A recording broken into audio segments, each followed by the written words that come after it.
Hello, guys. We're back. I know it's crazy. It's been a while.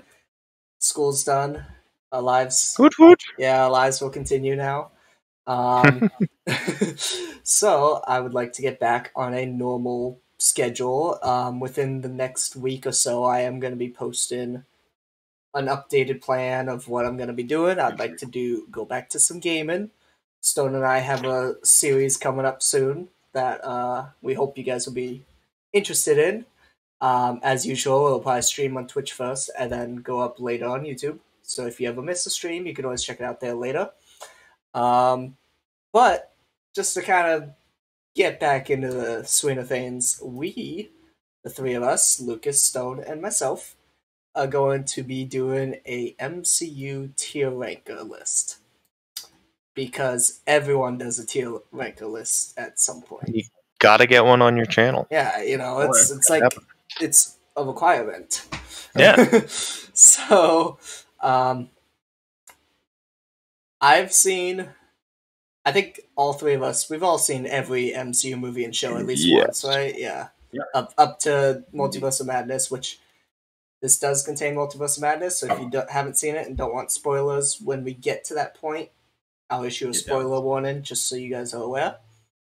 But it has been a little bit for a few of these movies for me, and I know Stone was talking about it earlier, and I'm sure Luke as well. There's a few movies our memory might be a little foggy on, but we're here to have a good time. We'll do our best. Yeah, and if at any point there's any comments and whatnot, keep them civil. This is everyone's opinion. We don't need it, and no hate because Lucas thinks Infinity War is the worst movie ever. Worst.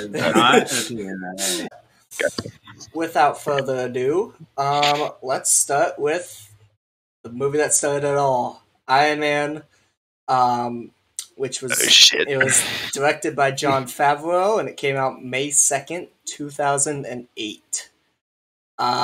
I'm gonna throw it right out there. I think this is an S tier just to start. It's the movie that started it all. It saved Robert Downey Jr.'s career. I think the action in it was great.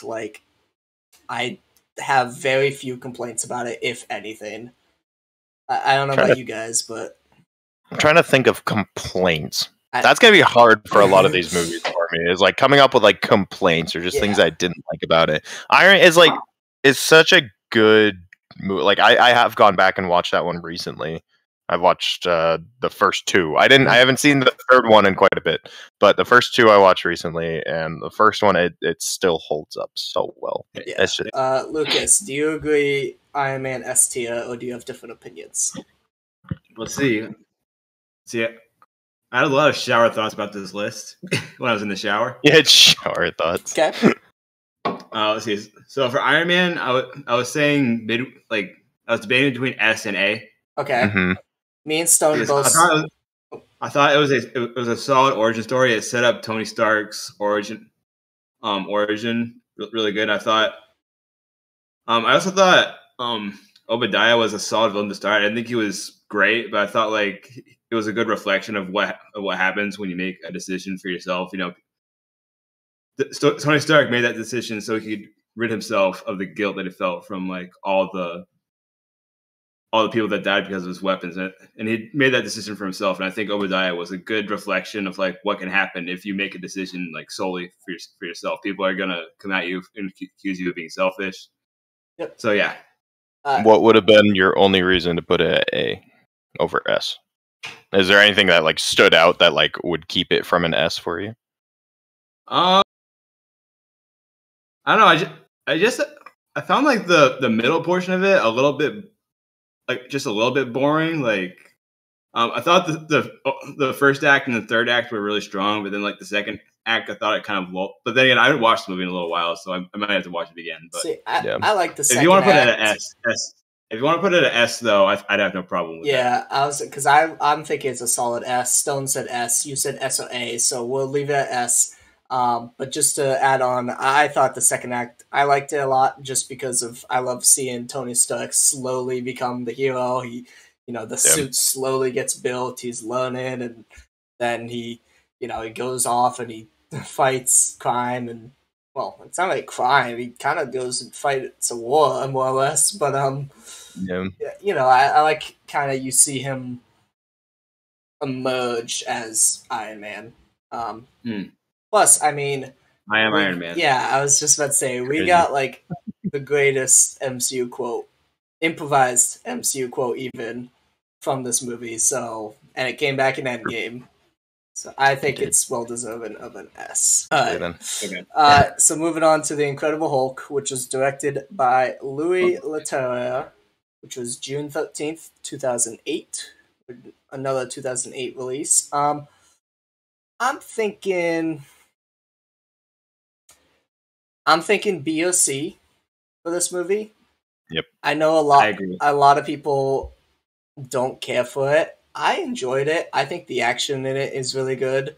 I think similar to kind of how Obadiah was the antithesis to Tony, I felt like Abomination was the antithesis of Hulk, so I felt like that was done. It wasn't overdone just yet. It was only the second movie of having like a similar villain.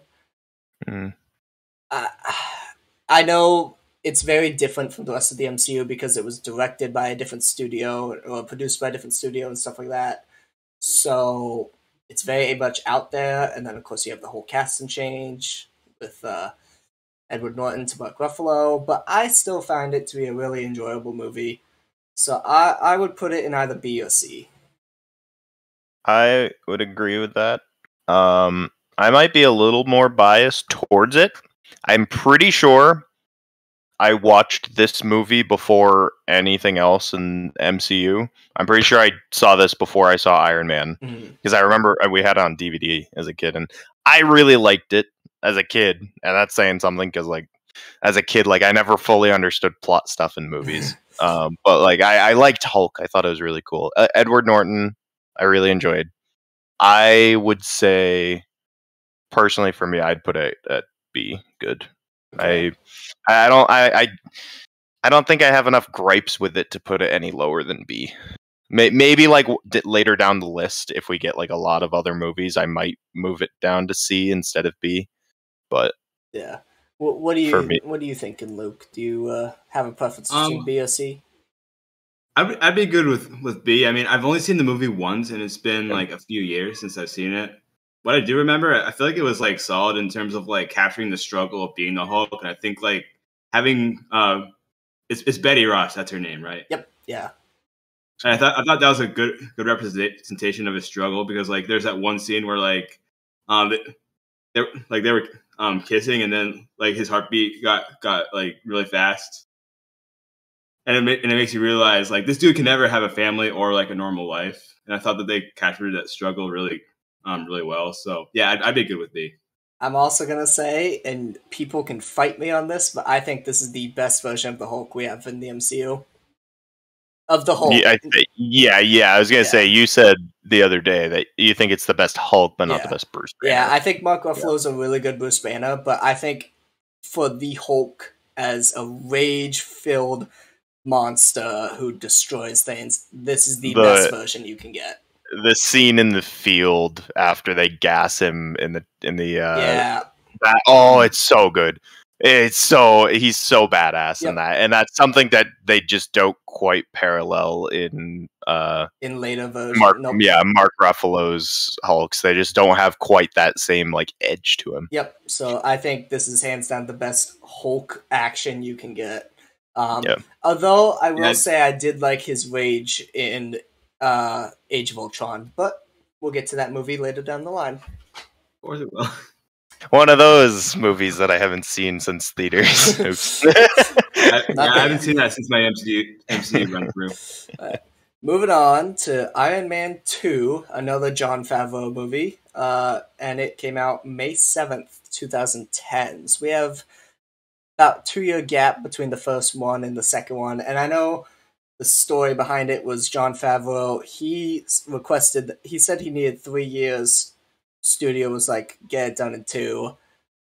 So obviously there's a few issues with it. I'm thinking of putting it as our first flawed. Just throughout like most of the MCU, I feel like this has always been one of the bottom movies for me. There's too many plot lines going on. You got, Tony Stark dealing with alcoholism. You got Rhodey becoming War Machine. You got two different villains with two different motives. Then you got, the government trying to take Tony's suit. You got Black Widow thrown in the mix. You got the Avengers kind of sort of becoming a thing. Like, there's just so many things in this movie and there's not a lot of action. If you really go back and watch it, there's like 3 or 4 action scenes. There's the scene with the race cars. Yep. There's when they actually send out all the robots. Yep. At the end, Black Widow has the cool fight scene.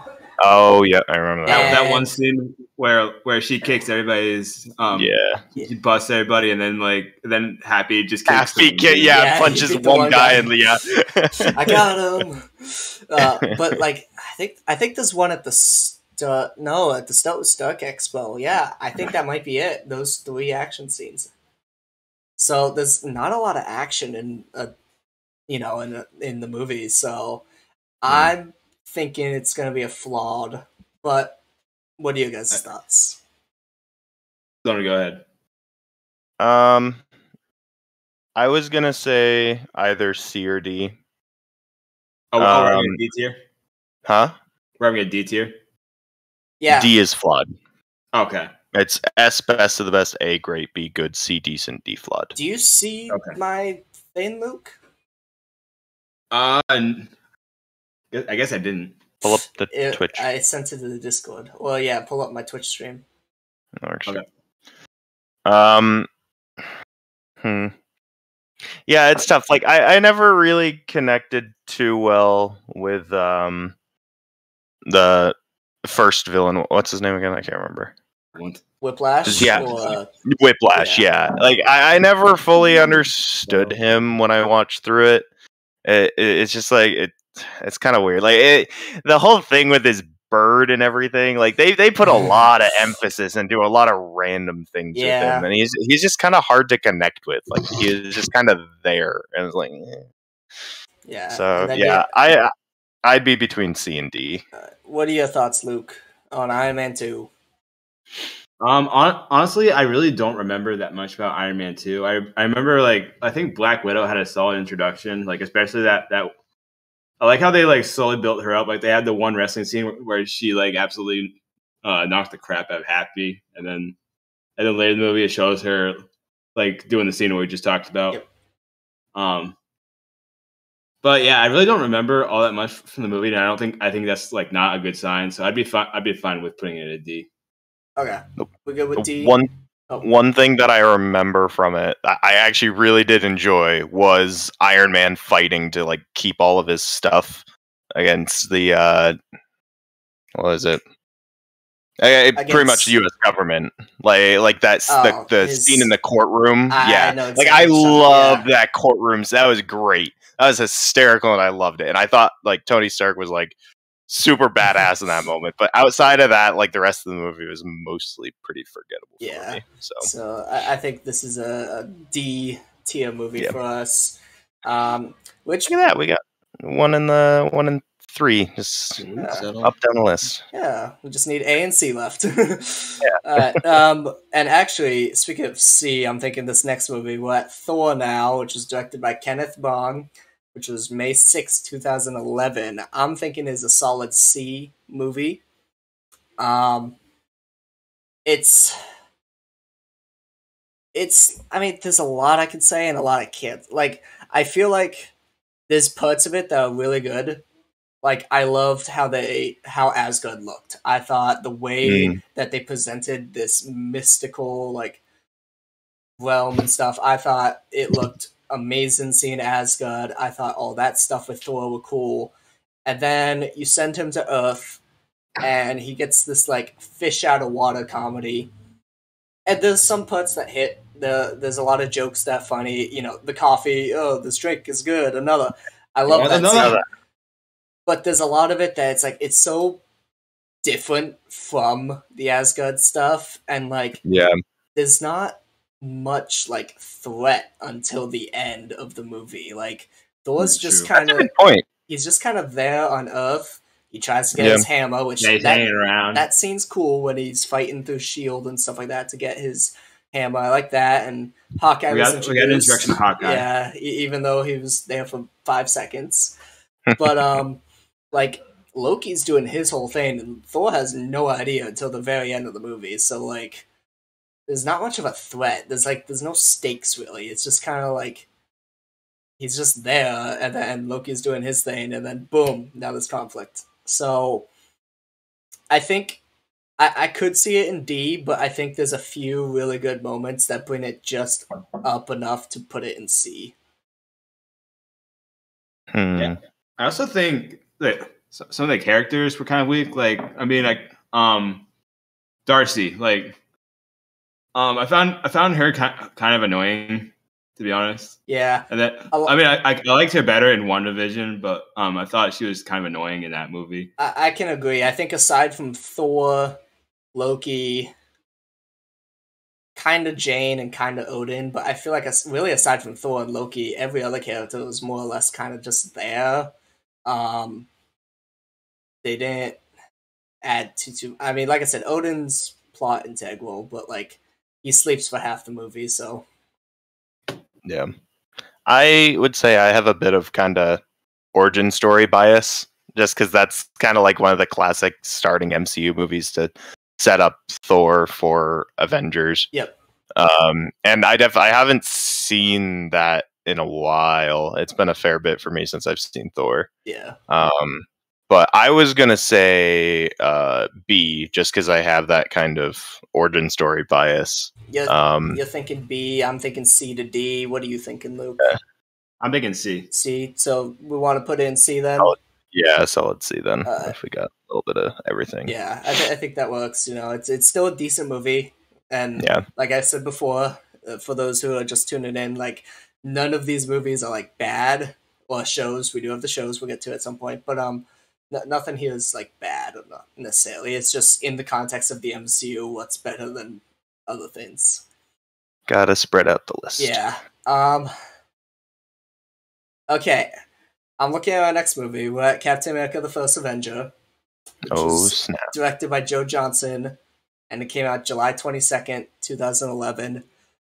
Like, I wasn't intending for this, but I am thinking A. And I know it's a little weird. Now that you mention it, I've got a feeling it too. Like it's a little weird that we would have one in everything this perfectly, but I am kind of feeling A. Let's see it. I'm teetering between A and B for that one. Okay. What are your thoughts then, Luke?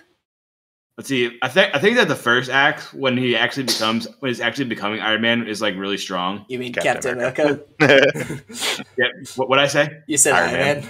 I said Iron Man. Oh, my bad. But yeah, I thought that was really strong. I really liked like him going through boot camp, how everybody was bullying him first, and then he proves everybody wrong. I liked how they introduced Bucky. And I just like the build up to where to him getting the serum, and then like the whole scene after where he's discovering his powers, chasing that car. So I thought that entire first act was really good, and then I thought kind of the middle part got a little bit weaker. Just like the parts where like he's being advertised as a hero rather than actually doing any action. But then I thought it picked back up when he went and saved all those soldiers from, where was it? Some place, probably in Germany. Yeah. From there, I thought it picked back up, and now that I'm talking about it, I'm cool with putting him at A.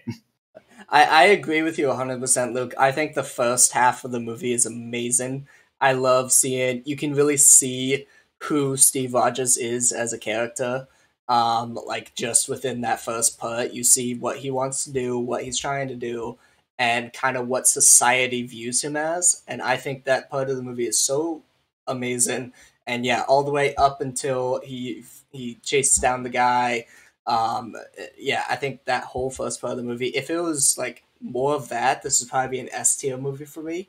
But because after that, it kind of like you get a montage of him doing a bunch of commercial acts, which like yeah, they're funny, but they don't really add much. And then you get he saves Bucky and them, which is good. But then you get a montage again through World War II, and it's like there's two montages almost back to back. And like I don't know, I just felt like it was a little bit about the montages. I felt like it would have been cool to see a bit more. And like Red Skull was more or less kind of doing his own thing. Cap didn't interact with him too much, aside from when he saved Bucky, and then at the end of the movie when he fought. Yeah, right. So like there wasn't really much interaction between them otherwise. So I will always love the cliffhanger at the end where you've been asleep for 70 years. Like, oh, that like to me, like I remember watching that and just being like, are you kidding? Like, what? Like that got me like so excited. And like when I saw that, I'm like, oh, I really want to see Avengers now. Like that was like right when I saw that. It's so good. So like I'd say as an origin story, I'd say it's really good. Like what you guys were saying to the montage stuff. Like yeah, I wish it elaborated a little bit more, but definitely just seeing him come up to be Captain America, I definitely A tier for me. We all good with A then? Yep. And just adding to that, one scene that I will always love is the part where the general guy, I can't remember his name, he's making fun of him, and then he throws the grenade out onto the field, and he's the only one. Everybody runs away except him. He goes to lay down on it. Yep. I think that was a perfect description of who Steve Rogers was. And that's what I was saying. I think you get such a good idea of who Steve Rogers is in this movie. Like, there's no question about who he is. Matt? Oh boy! Oh my goodness! He's back. Can we just have a normal video? Underrated movie. No, I can't. Just saying. What? Oh, he left. Oh, okay, bye. Yeah. I didn't hear a fucking thing he said. Neither did I. Matt, you know there is a Twitch chat you could use to talk. And yeah. Alright. Now we hit Big Banana, the one that started us off on this crazy journey, The Avengers by Joss Whedon, which came out May 4th, 2012. Back when he was actually a good director and made good movies. I would say personal feelings about Joss Whedon aside, considering he had some stuff going on with what he did with Zack Snyder stuff. But movie alone. I want Luke's opinion first. Okay. Boom. Just shut the fuck up, Sean. Go, Luke. Okay, so out of the 4 Avengers movies, I would put this at third. Okay. Behind, I guess spoilers the rest of it is behind Endgame and Infinity War. I think it was a solid first go around for getting all the Avengers together. I still think that Loki is definitely one of the better villains of the MCU. And I thought the way he acted throughout the movie fit with the movie's tone, just like acting all stoic yet kind of pathetic at times. What rank are you thinking for it? In terms of the rank, I'd be fine with S tier for this one. I'm thinking S too. Damn. I guess one problem that I do have with it is just that since Hawkeye was mind controlled for most of the movies, we didn't really get to see much of him. Yeah. So I kind of I do kind of wish we saw a bit more of Hawkeye, but I mean, like other than that, like it's really funny. It has,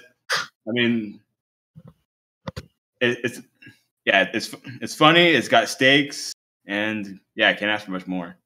Yeah, I think this is a solid S tier movie. I was thinking A at first, but like as you were talking, Luke, I was trying to think of why I'd put an A, and yeah, like the Hawkeye thing is like one thing, but honestly, aside from that, I can't think of very much negative about it. This is the movie that broke the superhero genre. This is the movie that was able to get a team live action movie to work. No other movie had done this before. This was the one that got it to work. And I think the setup was good. I think all the characters meeting, it made sense. I think their interactions with one another were great. And the whole final battle was amazing.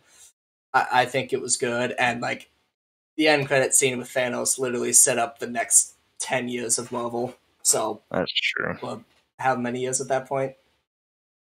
I was originally going to say A, but you guys talking about it made me realize like what you guys are saying, like it's kind of tough to put it less than S, just because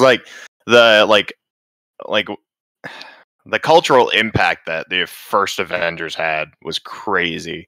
Like when it was coming out, like everyone was like going crazy about it, including me. Yeah. I absolutely was like going crazy.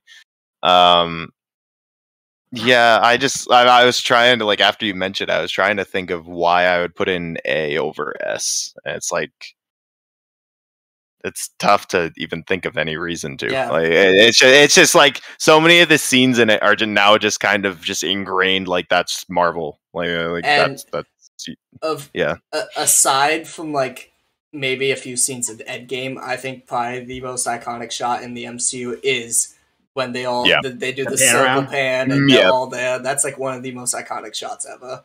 Yeah, 100%. So I are you guys good with S? Yeah, I'm okay with S. Jumping now into phase 2, we start with Iron Man 3, which is directed by Shane Black, and it came out May 3rd, 2013. Stone, why don't you start us off this time with your thoughts on Iron Man 3? So this is one of the ones that I haven't seen in a bit.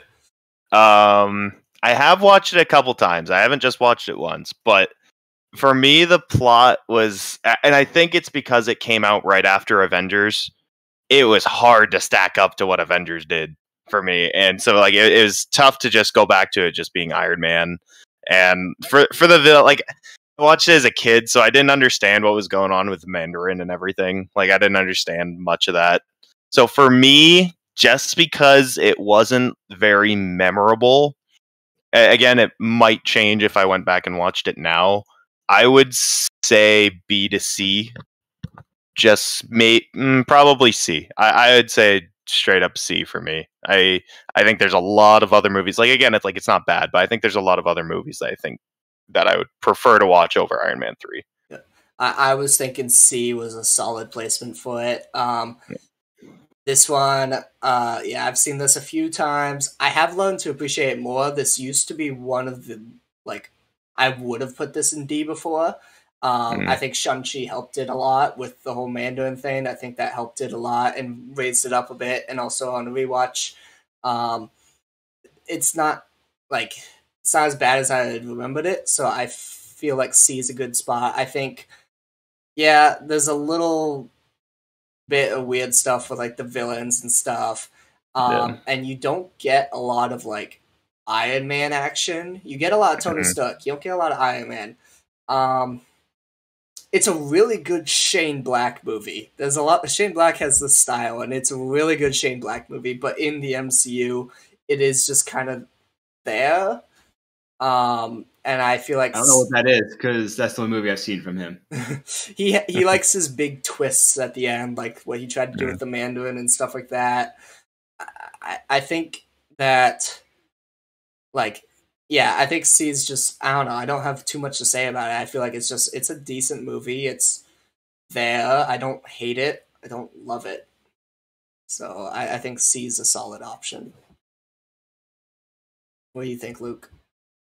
I've always thought that I've liked this movie more than most people. I would personally put it at B. I don't know. I just really liked the redemption story about how he was just lost everything, and then I think the line from Homecoming, if you're nothing without the suit, you shouldn't have it. I think this movie reflects like what he meant by that, because he lost all his suits. Your shower thoughts are really good, Luke. I don't look that far into movies like that. Shit. Yeah, Luke, I think I need to have a shower with you. Yeah. Hold on. All right, continue. I just really love the story about how he just lost everything and then just using his intellect and like sheer determination, he was able to just get himself back to where he was before. But yeah, like you said, all the weird stuff with the villains kind of holds it back for me. Yeah. But I mean, all in all, I always saw this as just a solid like redemption story. I think the idea of the story is good. I just felt like the execution was a little weak, especially the one thing that kind of sucks is like everything that happens in this movie, none of it really matters because, like, you know, at the end he blows up all his suits. He's supposed to quit Iron Man, but we have literally 3 movies later, Avengers: Age of Ultron, and he's back to doing what he was doing before. So I think if it was to like, if his story was to end like that with that redemption, it would have been good. But the fact that it's basically ignored in later movies, I feel like really weakens it for me. That's why I'm really feeling a C. But if both of you want to put it in B, I'm okay with B. But I said C. Yeah, you was thinking C. If you guys want to put it in C, I'm fine with that. Okay, we'll put it in C then. Yeah. I don't know. I don't like how he had this whole redemption and then they basically ignored it in later movies. It wasn't there. Sure, because in Age of Ultron, he kind of screwed up again with Ultron. Yeah, that's true. He then made Ultron. Now we get to what is generally considered the worst MCU movie. I know. Thor: The Dark World. Yeah. Directed by Alan Taylor, which was released November 8th, 2013. I mean, without like ripping this one a new one, I generally agree with everyone else. I feel like this is a flawed movie. There's so many things in it that I feel like is like, let's start with the villain. Like, Malekith is such a forgetful villain. Like, I've seen the movie, I think 3, maybe 4 times, and literally all these times, the only thing I can ever remember is that he's a dark elf, and he wants the Aether. But we got the coat hanger scene where he hangs Mjolnir on the coat hanger. We got that scene from it. That's redeeming.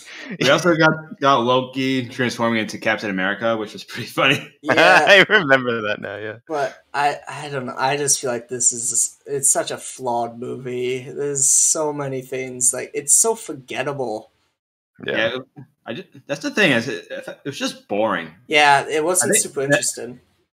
And I think the good thing about MCU is just like none of the movies are like embarrassingly bad. They're just like the worst ones are just boring. Yeah, and I think that's what this is. It's forgettable. It's boring. It's bland. There's a few good moments in it, but like, yeah, overall, it's like meh. I think I was more interested in what we saw in the Endgame of this movie than the actual movie. Yeah, Endgame did a lot of good stuff with it, but like. Yeah, it didn't redeem it. I think it's a solid D. Are you guys thinking anything different?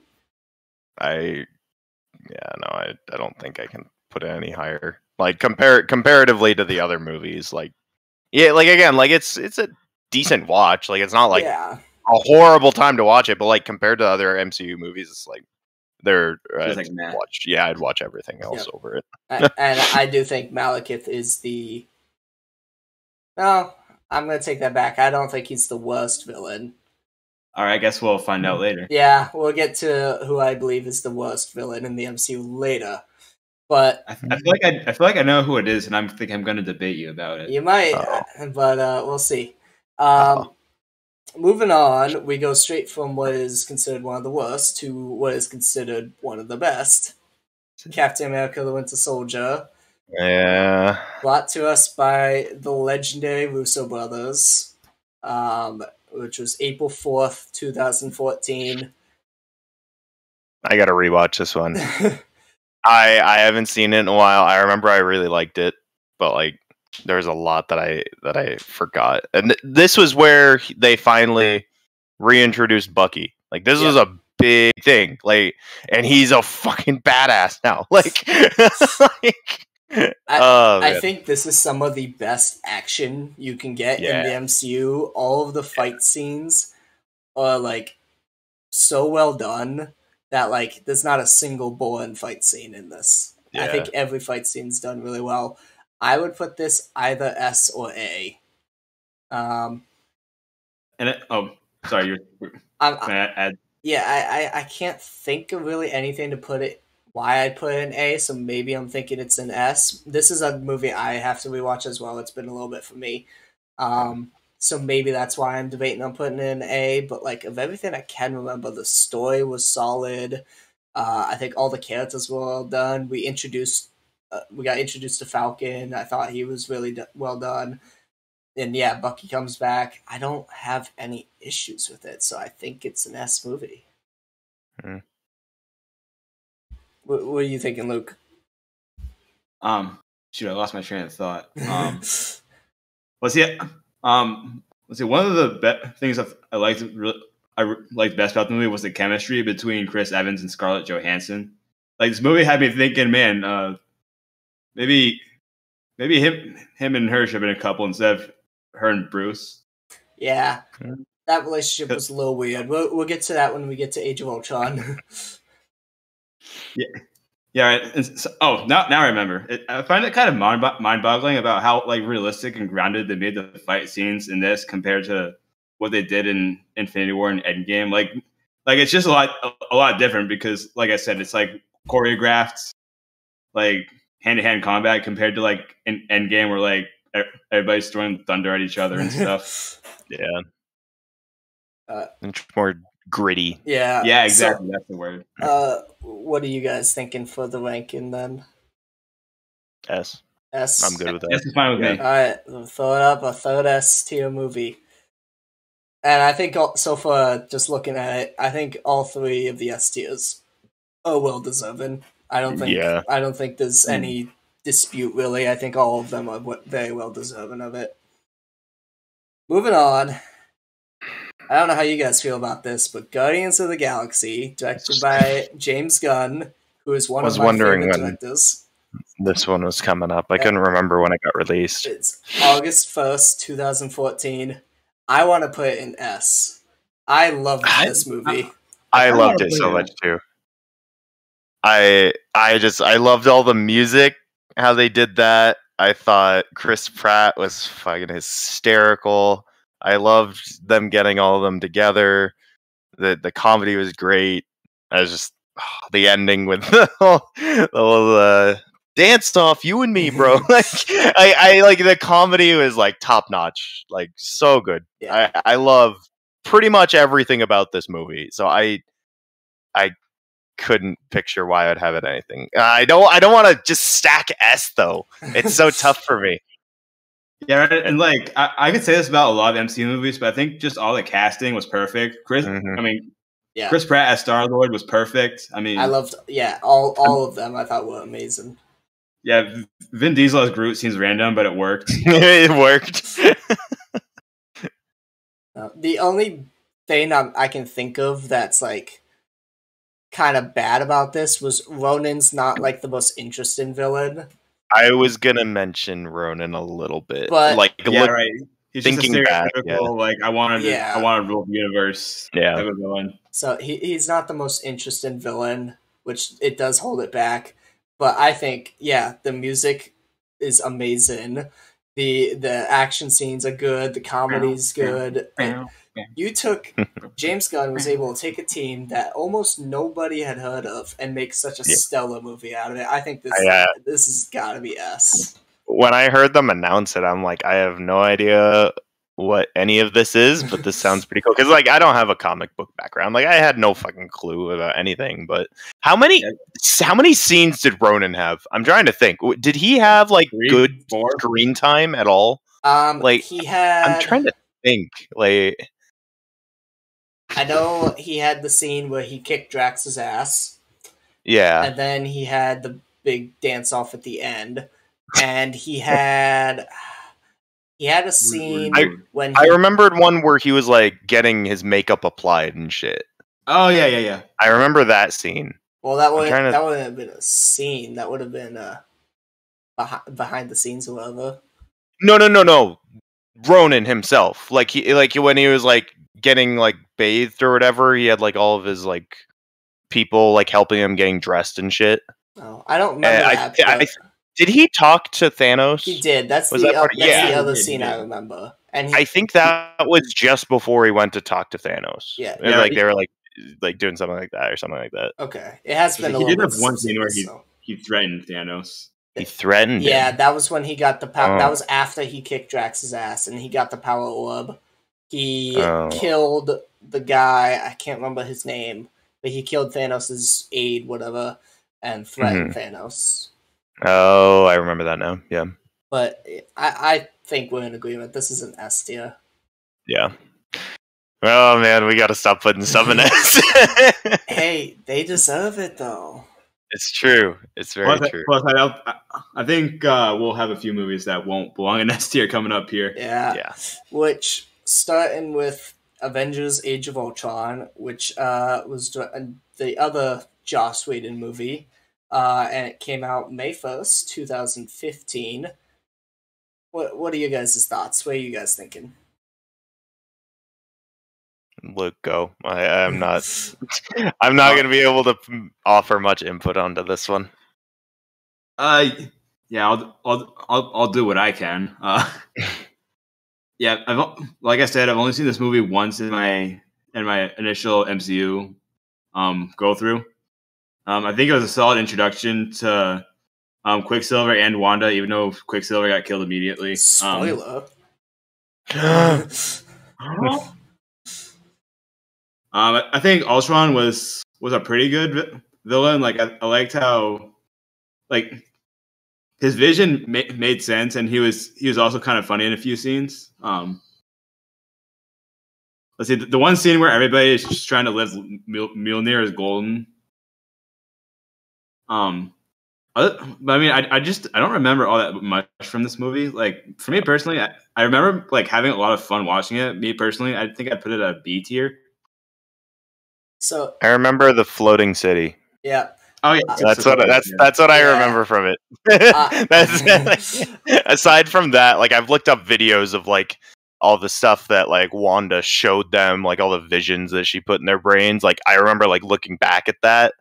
But like I don't remember much of the plot from it. So I was thinking this was a B or a C movie. There are a lot of really good moments in it. Like, yeah, the Mjolnir scene where they're just all hanging out and being like normal. I love that. It really humanizes them as a character. This movie. Sorry, I love when Captain America starts to lift and then it just it like goes back to his face. He's like, yep. No, don't do it. This movie is where my comic book knowledge betrays me a bit because I'm actually not a fan of Ultron in this because he's a robot and he's not supposed to be funny. He's not supposed to make jokes. He's a robot. He has no emotion. So I hate that they gave him emotion. I don't think it was a bad performance. I prefer the cold, calculating, like merciless robot version of him. Like he's supposed to be like Terminator. He's not supposed to be this funny villain who makes these jokes. That's just forced Disney MCU humor that I'm not a huge fan of in certain things. It works for some movies, like Guardians of the Galaxy. I thought it was really good for it, but I just felt like it didn't need it from him. So that did hold it back for me. Other than that, though, I mean, I think, Wanda and Pietro were done well. The plot overall, I thought was fine. It wasn't the best, but I mean, it was fine. You know, Tony made Ultron realizes humans are gonna kill the Earth, so humans should not be useful for evolution. So he decides to have a floating city that would slam into the Earth and destroy it all. Sure, why not? Yeah, let's go. So I think it's a B or a C movie. I'm okay with either or. If Luke's thinking B and you're not too sure, Stone, I'm okay with a B. Okay. Something else that I thought of that I liked about it. Everything about the safe house part of the movie I really liked because it gave it, like, not only was it chill, but it kind of also gave a portrayal of like this is what we're fighting for. Like right here. Like their families all over. Like this is why we fight. That's true. I kind of forgot about Hawkeye's family being introduced in it, and Hawkeye did get a huge jump in character here. This was when we got to finally see Hawkeye like be an actual character. So that's right. Like how he basically coached Wanda. Yeah, you're bringing me up to a B, Luke. I think B's good for this. This was when we got the Captain America chopping wood scene, wasn't it? Yeah. Yes, it was. B tier. Yeah. Yeah. I'm gonna give it B. Moving on, we get Ant-Man by Peyton Reed. This was July 17th, 2015. I think this is an A or a B movie. I'm leaning A. I was going to say A. I think the humor in this is well done. I love Paul Rudd. Paul Rudd is so good. He's such a goon, and I love him. No, I told Stoney this. I'm not sure I told you. He was named Sexiest Man Alive. Yeah, he was last year. I saw it, but I think it's such a good movie. I think Hank Pym and Scott Lang are well done. I think Hope was done well, and I love Scott's friends, his little gang, and Luis's stories and whatnot. I love those. The only thing, and this is a huge thing that I think is now holding it from an S tier, is the villain. Darren Cross is at this point now I don't know, the fourth or fifth villain that is just a remake of the hero. And he was also very much it's very one note. It's very similar to Obadiah Stane. It's like we had already done this before multiple times. It's not as interesting anymore. The plot was whatever. I think it started off great, but I think as we got into the later part, it kind of lost me a little bit. So I think this is a solid A movie. If they could have just tightened up the plot a little bit and maybe gotten a more interesting villain, might have been an S tier. Had is it Louis or Lewis? I think it's Louis, right? Lewis. Yeah, Lewis. Oh, yeah, it had Lewis in it. Well, and he's Luis, but Luis. Yeah, it's fucking fantastic. I love that. He's so funny. Are you guys good with an A? You got any other thoughts? Oh, as soon as I saw it, I'm like A. I don't think it's quite at S tier, but I remember really enjoying it. A for Ant-Man. Yeah. Whoa. But yeah, I'd have to watch it again to know for sure, because the only time I've watched it still was the one time I watched it at your house, Sean. Oh wow! So it's been a while since you've seen it. Yeah. So I'm but from what I remember, I'd be fine with playing it with A. All right. Cool. Moving on, starting phase 3 now. Which was Captain America: Civil War, another Russo brothers director. S tier all the way. Came out May 6, 2016. Put it up. Yeah, it's just, up until Infinity War, this was my favorite MCU movie for a long time. I think I have nothing bad to say. I can't think of anything bad to say.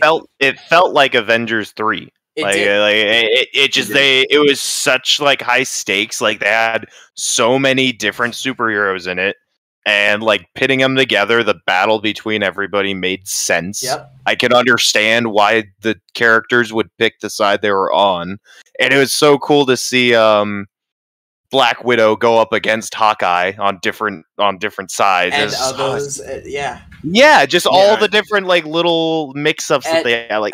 And let's not forget, and Spider-Man. Yeah, it introduced Spider-Man, and it introduced Black Panther. Tom Holland as Spider-Man. Yeah, that was how they introduced Black Panther. Yeah. Oh snap! I totally forgot about that. Yeah, Chadwick Boseman and Tom Holland both made their MCU debuts in this movie. Two of which I think are two of the best characters in the MCU. So yeah, I think this is a solid S tier. Undisputed S. Yeah. There's nothing. Yeah, honestly, I could go on and on about this movie. Okay. I mean, like Stoney said, you can understand why everybody feels the way they feel. Like Tony had that good scene in the beginning with that woman who told him about her son that died in Sokovia. I remember that. Yep. And then of course, You also had the great scene in the beginning where Wanda accidentally kills everybody in that tower, and which kind of starts the whole debate in the movie. Like all the action sequences, like especially the one at the end with Captain America and Iron Man, it felt like Katniss.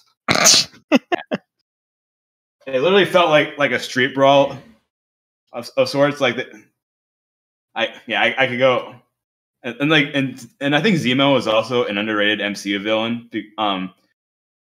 You can understand why he's doing what he's doing, and I like how he doesn't try to defeat the Avengers with brute force. He does it by just kind of psychologically maneuvering around the Avengers. Yeah, I think Zemo was very well done in this movie. And all the Kansas. Wanda was on the side of. She was with Cap. She was with Iron Man. No, was with Cap. It's Cap. It's Cap. That's in the airport scene, she was with Iron Man. No, she was with Cap. It was. I'm looking at photos right now. She's with Cap and everything. It's Captain America, Falcon, Bucky, Wanda, Hawkeye, and Ant-Man.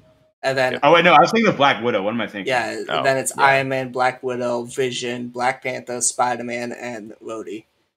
Yep. Don't question my knowledge, Luke. It's your first mistake. Undisputed S, though. Moving on. Absolutely. Doctor Strange, the first one, directed by Scott Derrickson. This was November 4th, 2016. I think this is either a B or a C for me. Really? Yeah. I love Doctor Strange. Really? I am okay. I'm biased towards wizards. Okay. I always have anything magic related. So seeing that in the MC, just a straight literal wizard, that was so cool to me. I would put an A for myself personally. Okay. I really liked it, and Doctor Strange is my favorite Avenger right now. So I don't know. This overall for me is. What are you thinking, Luke? I'm thinking. Go for it. Did you say C, Sean? I said B or C. Oh, I'm going with B. Let's see. I liked Stephen Strange's character arc a lot. Even though it does kind of borrow from Iron Man a bit, it kind of starts out as arrogant, but then goes through a character arc and becomes less arrogant. I mean, it's true. I thought it was still very well done though, but I think it's got some of the best visual effects out of any MCU movie. It's also mesmerizing, and all the fight sequences are just so different and weird, and I love it. I think what was that? I was gonna say, I think visually this is one of the best looking movies. There's so many mind-bending stuff with all the magic and the Mirrorverse and all the stuff they do. I think visually this is one of the best looking MCU movies. I'm okay with putting it in B.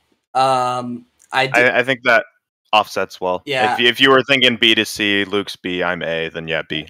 I think I enjoy this movie a lot. I think visually it's really good.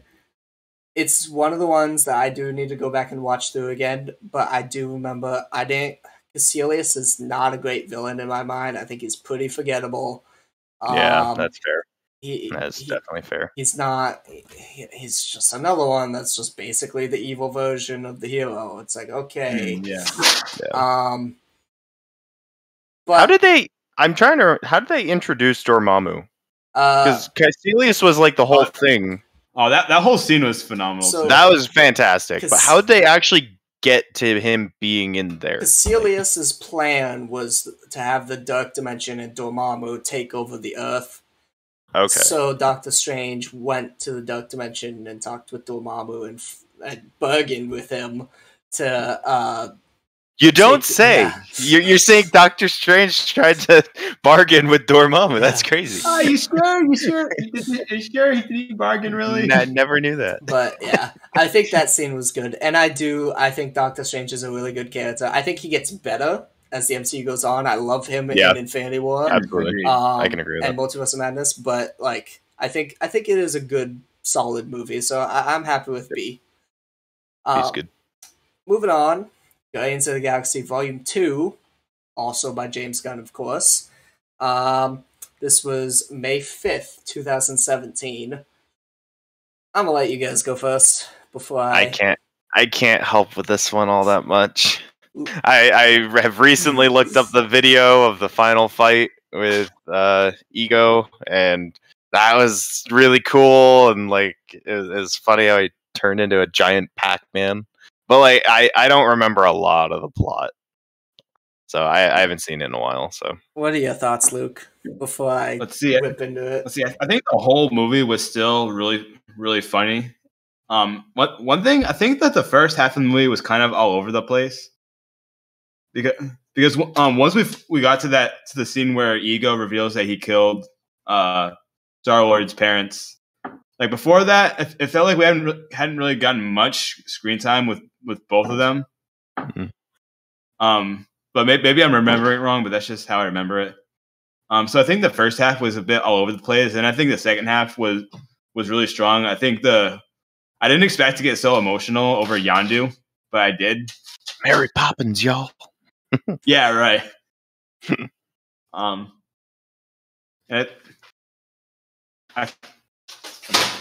Please stop. Interrupting cats. What happened before they got to Ego? What like how much of the movie was there? Not much. Was that like half? No. It was pretty that was like that they went to that Ego was introduced. So yeah, I think this is a C or D movie. I am not a fan of this in terms of MCU. Like, it's still an enjoyable movie. It's very entertaining. The music's good as always. But I think, like, when you look at the first one and you look at this is so much less than the first one. Yeah, absolutely. First of all, the team is split in half throughout the whole movie until the very end. So you have two separate plot lines going on. And then you have... Well, plus you have the other plot lines with what Ego wants to do, his master plan, and the plot line of what the I'm forgetting what the name is. The gold people. I don't know. Oh, I can't remember. Yeah, I'm having a brain for it, but what they wanted, what they were doing. So I think the humor in this was also not as good as the first one. I think the first one was like friendly banter. This one was almost like everyone was mean to each other in this with like their banter. They were very aggressive towards one another with the banter, and I don't know. The first one made me feel like they were a true family. This one was almost like they were forced to be together, and it's kind of whatever. There was no conflict really until Ego's plan is revealed, which is literally like maybe 30 minutes left of the movie. So half the time it's just Peter, Drax, and Gamora hanging out on Ego. So I'm not a huge fan of this movie. I think it sacrifices plot for comedic moments to its detriment. I'm also... There's too much Baby Groot. I think he's adorable. Yes, I love him too. But, like, he's the focus of so many scenes, and the plot gets, like, sidelined. So I from what I remember of it, I don't have like a lot to add with it. I just know I don't think I could put it D tier. Okay. I would say C is pretty good. I don't think I could ever put it at D though. Okay. If you guys want to C, I will put it in C. All right. I'm okay with that. Me personally, I was leaning to D, but I respect the wishes. It's still got Chris Pratt. I mean, It does have Rocket's my personal favorite Guardian. I think he's hilarious. Really? But yeah, I love Bradley Cooper as Rocket. But yes, I love Chris Pratt as Star-Lord, and And all of them, really. Dave Bautista, I think it's amazing as Drax. All of the Guardians I love. So I just think it was a little bit too much Baby Groot. The plot was whatever, and the humor didn't hit as hard for me as the first one did. But that's fair. Moving on to Spider-Man: Homecoming, which was directed by John Watts, came out July 7th, 2017. Who wants to start? I don't. Crack. All right, go for it, Luke. Let's see it. I felt like this was a really solid like high school movie, actually. Like we spent a lot of time with Peter. He has his crushes, and I thought it was all well done. I thought the twist I thought Michael Keaton as Vulture was a really good villain. I never saw the twist coming with him being his crushes. English, it's a hard language. Very.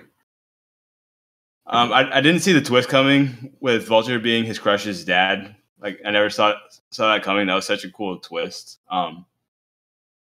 And I think as a coming of age story, it's really good too. I especially love the scene. Like, I mean, it kind of hurt in the moment, but like I love the scene where like the boat scene where like he kind of screws everything up, and then Tony Stark gives him the talk like if you're nothing about the suit, you shouldn't have it. Like I just thought that was a really good character building moment. And then like after that, where he has to take on Vulture without Tony Stark's technology, that was really cool. So yeah, I would put this at S tier. S. So I'm thinking A tier for it. I agree with everything you said. I think Michael Keaton's Vulture is one of the better MCU villains, which the MCU has a knack of not having the greatest villains half the time. But I do think the Vulture was very well done. And yep, the twist was really good. No one saw that he was Liz's dad. That was pretty crazy. And I thought the overall plot was good. I like how it was smaller scale because it was Spider-Man just trying to get started. So I think it was a good like plot for him. But I don't know. When I look at what we have in S tier and I look at this movie, I don't feel like it's not quite there for me. It doesn't hit the mark as good as the rest of the S tier movies for me do. So I feel like it's an A movie for me. What do you think, Stone? This is another one that I need to go and rewatch. When did this one come out? Was it like 2016? 2017. 2017. It's been a bit. I don't think I've watched this out of theaters, so it's been for me like 5 years since I've seen it, I guess, which is weird to think about. No, from what I remember, I would not be able to put an S with the others, but I remember thoroughly enjoying it. It's kind of like Ant-Man for me. Like, it wasn't like an absolutely outstanding movie to me. Like, I liked seeing Tom Holland as Spider-Man. I thought he did a good job with the character. But from what I remember, I'd say probably A as well. I can't quite see it breaking into S. Are we good with A then, Luke? I'm fine with you putting an A. What? I guess another thing that I thought that could hold it back was, I mean, this is such a small thing, but like, I thought Zendaya as MJ was kind of weird in Homecoming. She was just kind of there. She does get better in later Spider-Man movies, but I agree. I do agree. She was kind of there. She doesn't add much to the story, not until later. Yeah. I always just see her as the girl from Shake It Up. I think she's built a good name for herself since then. But like, now she's known as, other MJ, things, Euphoria and MCU. Euphoria, that's actually a show I want to watch at some point. But one big issue I did have with the movie was it was another Iron Man movie, it was the villain hated Iron Man. It was another Iron Man centric movie. It was, and that's not that it's a bad thing, but in a Spider-Man movie, I felt like we got more Iron Man than we did Spider-Man half the time. I remember you mentioning that when we were going up towards No Way Home. You didn't want Peter to get overshadowed by everybody else like they were in the previous movies. So I can definitely see Iron Man kind of took a good chunk of the spotlight from it. Yeah, for sure. I guess that's where I would disagree.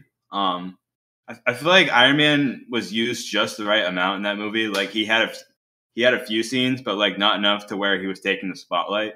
Well, Sean's mentioning more so from just the scenes, but also a lot of the plot is based around Iron Man's past stuff, like the weapons with Vulture and everything. Like that all comes from Iron Man. Yeah, Vulture's whole thing is because of Iron Man. From that standpoint, I can see your point, but we put it as A. So it's a pretty solid. It is a solid movie. Yeah. It is one of my favorite Spider-Man, like out of all things, even the Sony movies and stuff. I think it's one of my favorite Spider-Man. Not quite there. That's Spider-Man 2, but it is really good. Moving on, we got Thor Ragnarok, directed by the legendary Taika Waititi, which came out November 3rd, 2017. Was Ragnarok really before Black Panther? Yeah. Holy cow! I felt like Ragnarok was so recent. No. Oh my god! So I'm thinking this is either an S or an A. I'm kind of going the same Ant-Man, Spider-Man Homecoming route of putting it in A, because I'm not sure if it quite breaks the S. I think it is such a good movie. It's very funny. And very funny. It's not like forced humor. I feel like Taika Waititi has this style with his humor that I think just works. So I think it worked very well in this. Hulk was kind of meh to me. Like I said, I was gonna mention Hulk is kind of, I don't know. We want Hulk to see him be an absolute badass, and he was just kind of mellow and more comedic relief for a lot of the movie. Yeah, so maybe that would be why it's not quite an S for me.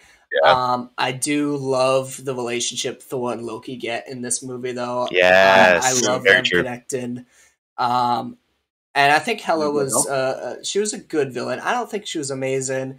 You know what? Yeah, this is the reason why it's A tier, because of the disrespect that the Warriors 3 got in this movie, and they were just killed off instantaneously. Yeah, this is A for me. Right.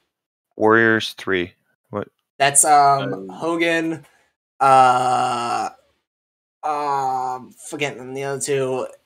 It was the 3. So there were the Thor's friends. You had Thor, you had Sif, and then yeah. Oh yeah, that caught me so fucking off guard. I'm died. Like, they just fucking killed them. Yeah. Like I thought for a sec, like I thought I was going crazy. I'm like, those were not the people that were in the first couple movies, were they? I'm like, oh my god, they were. Yep. They just killed them off like that. Are you kidding me? Like, yeah, I remember that. I literally just sat back. I'm like, are you kidding me? That's my thoughts. A. Yeah, no, I can agree with that. That caught me off guard, like really bad. What are you thinking, Luke? See, I was teetering between A and S.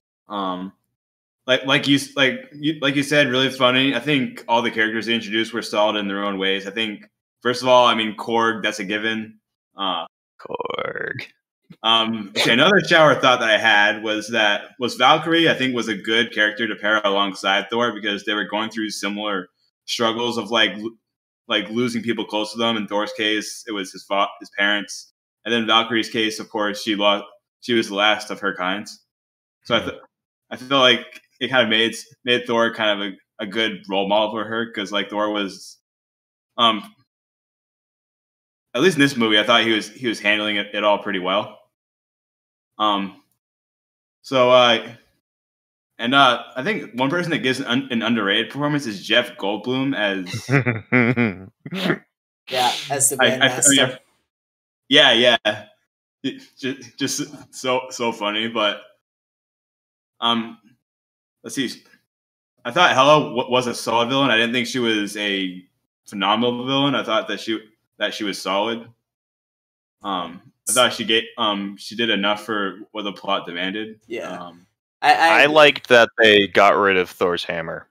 Yeah, I enjoyed that. I liked seeing him become an absolute fucking badass with the the lightning and all that, his eyes glowing blue in the scene from the trailer. Like, I love that they finally got rid of that part of him and just showed that he is a god, not just a guy who has a hammer. Like, I love that. That was so cool. That's fair. I did like that. But so I'm thinking A, you're thinking A, Stone, Luke, that's the A. So are we good with A? I'm good with A. I think it's definitely the best of the Thor movies thus far. We'll yes, see. 100%. I'd say by far the best of the Thor movies. Yeah, absolutely. So we'll see what happens when Love and Thunder comes out, but we're not there yet. I'm excited for Love and Thunder. Yeah. Oh, me too. That trailer was so cool. Now we have the only MCU movie to win an Oscar, Black Panther, directed by Ryan Coogler, just February 16th, 2018. I think this is a good movie. I would put it as A. I don't think it's quite S tier. I know there's a lot of people who would who say it's like the greatest MCU movie or one of the greatest. I'm not quite there. I think there's a lot of lazy CGI in it. And the final fight it wasn't that great. If you really watch it visually, it's not that great visually. But I think the characterization in it is phenomenal. I loved all the characters. I thought Eric Killmonger is one of the better MCU villains we've gotten. I thought his motives were really good, and how I know I got tired of like the villain being the antithesis of the hero, but I thought this was one that did it correct, to where both T'Challa and Eric Killmonger had the same motives. They just did it by different means, and it created this very interesting dynamic. It was reminiscent of almost Professor X and Magneto for me, which I love that dynamic. Of they both want the same thing. One is okay with doing it a little more violent, doesn't really care if people get hurt, whereas the other one's trying to make sure everyone's safe. I love that dynamic. So I thought that alone brings the movie up like a million places. I also think it did do a lot for the communities at large, and I think it's a solid A movie. It's a couple visual things that were like kind of okay. There's a few moments in the plot that I felt could have been tightened up a little bit, so that's kind of keeping it from an S, but I think it is a good A movie. Lucas? Yeah, I'd be good with A. Let's see. Fun fact: this was where I had my first date with Mia in high school. but yeah, like all things you said, Sean. I mean, with Killmonger, I think he's probably one of the top 5 villains in the MCU. No, yeah. I think T'Challa had a good like what's the word, enlightenment in terms of like what to do with Wakanda and his technology, and I thought it was pretty cool that how like his enemy Killmonger taught him that pretty much. Yep. But yeah, Sean, like you said, that final scene could have been a lot better. I think at first when I saw the rhinos, I thought that they were cool, but looking back, that was kind of ridiculous. Sounds like we're all good with A. Yeah, I was going to be A to S for it.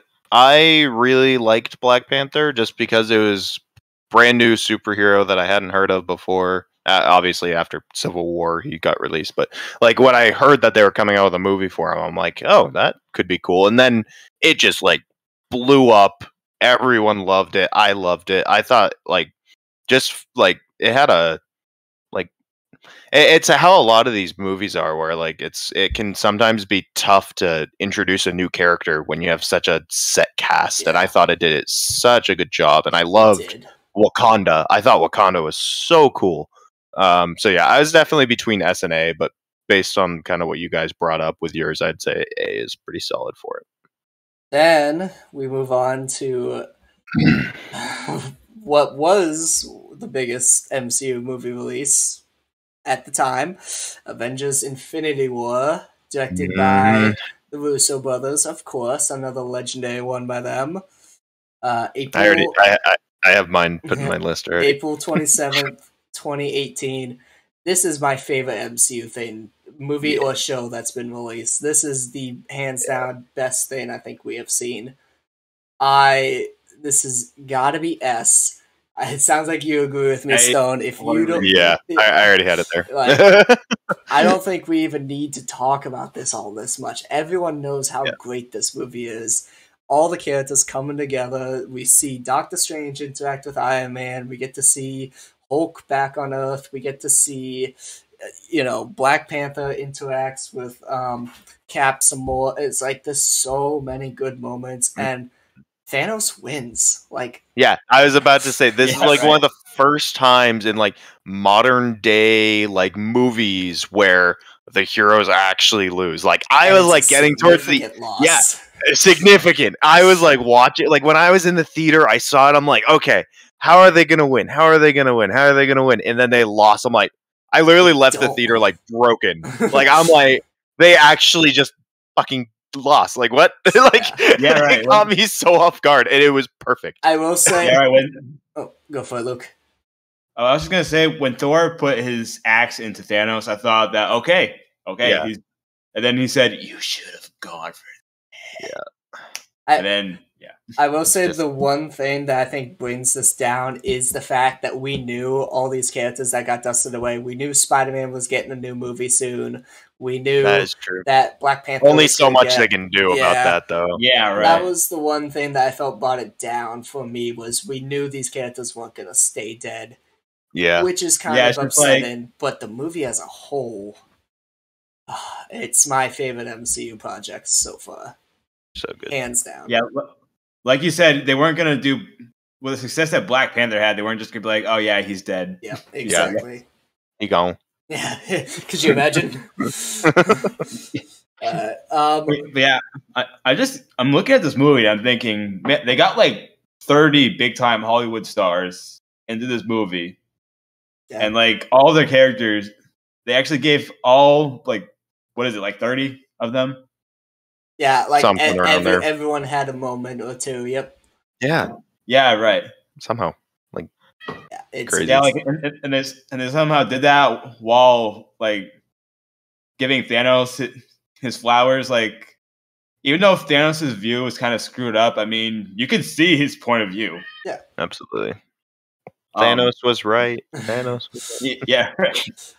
Now we move on to. And with that, I think Thanos is the best MCU villain. I agree. As of current, he is the best in my mind.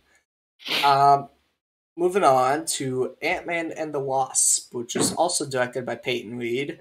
This was July 6, 2018. Any thoughts? I can't help here much. See, Stone, I think the one time I saw that was when we saw that over at Neville. You mean Stone? Luke? What did I say? You said Sean. Oh, yeah, Stone. One time we saw it at Neville. I hardly remember it. I feel bad. I love the first one, but I'm trying to remember the plot for it, and it's really. This one was it was a movie. There was 4 different teams or whatever trying to get this case or whatever, trying to get Pym's project, and I don't remember exactly. This is one I need to rewatch as well. I think it's either a B or a C. It wasn't trying to go out and be the biggest movie. It was just a small little MacGuffin story that I think worked well for it. I think the villain in this was 10 times better than Yellow Jacket. I thought Ghost was a very good villain. I also Ghost. That's who the villain was. Right. I will also it was Ghost, and then it was some crime mob boss, whatever. But he was. Oh my god, I remember all this now. But I remember all this. I will say it did set up one of the greatest character arcs of all time with James Wu learning magic. We'll say that. But I think this is either a B or a C. I'm kind of leaning C just because I'm not remembering too much about it. But I think it's a decent movie. I don't have it's not a terrible thing. I think it was aiming to hit a single, and it did that. Wasn't going for a home run. I think it's just decent. It's fine. You guys good with a C? I'm good with it. Yeah. Okay. Works for me. But it has a C. We are now moving on to Captain Marvel, which was directed by Anna Baden and Ryan Fleck and came out March 8th, 2019. I don't care what you guys say. I want to put this in D. I agree. Oh, okay. Well, what are your thoughts then, Luke? Why D? I just remember this movie just not being all that interesting. Like, who was the villain? The villain. Who was the villain? The villain. It was like it was the Skrulls, and then in the plot twist, it was like it turns out the old Skrulls like or whatever. Yeah, it was. Yeah, I'm forgetting his name, but this is one I need to rewatch, which I'll admit. Yeah, but my big issue was that I feel like we didn't get a sense of who Captain Marvel was. She was pretty much being told by everyone throughout the whole movie who she was and what she could do. And so we never really got who she was until the last, 10 minutes of the movie, which at that point it's too little too late. So I was very disappointed in who she was as a character just because we didn't get it that much. So I'm hopeful that the sequel will let her kind of shine as who she is and not just minion of the Skrulls or a minion of Shield, or whatever. Like, she's just kind of, I don't know. I wasn't super impressed with her as a character in that movie. And yeah, the plot was kind of like whatever. Not a huge fan of it. I think it's one of the worst MCU movies. It also is kind of tough because it was another superhero that got their start with the Space Stone, right? Was it space? No, it was. Yeah. So it was it's just at that point it just felt like that was just being overused. Yeah, for me, it was just in so many movies, and others got featured once. Yeah, and that one was just everything. I don't know. Yeah, I wasn't a super fan of the way they did Nick Fury. He was funny, but that's all he was. Yeah, was funny. Yeah. Also, the fact that it was a Flerken that cut out his eye, everyone thought it was such a badass story, and he was like, "I can never trust again because I trusted somebody, I lost and it was a stupid fucking cat, Flerken."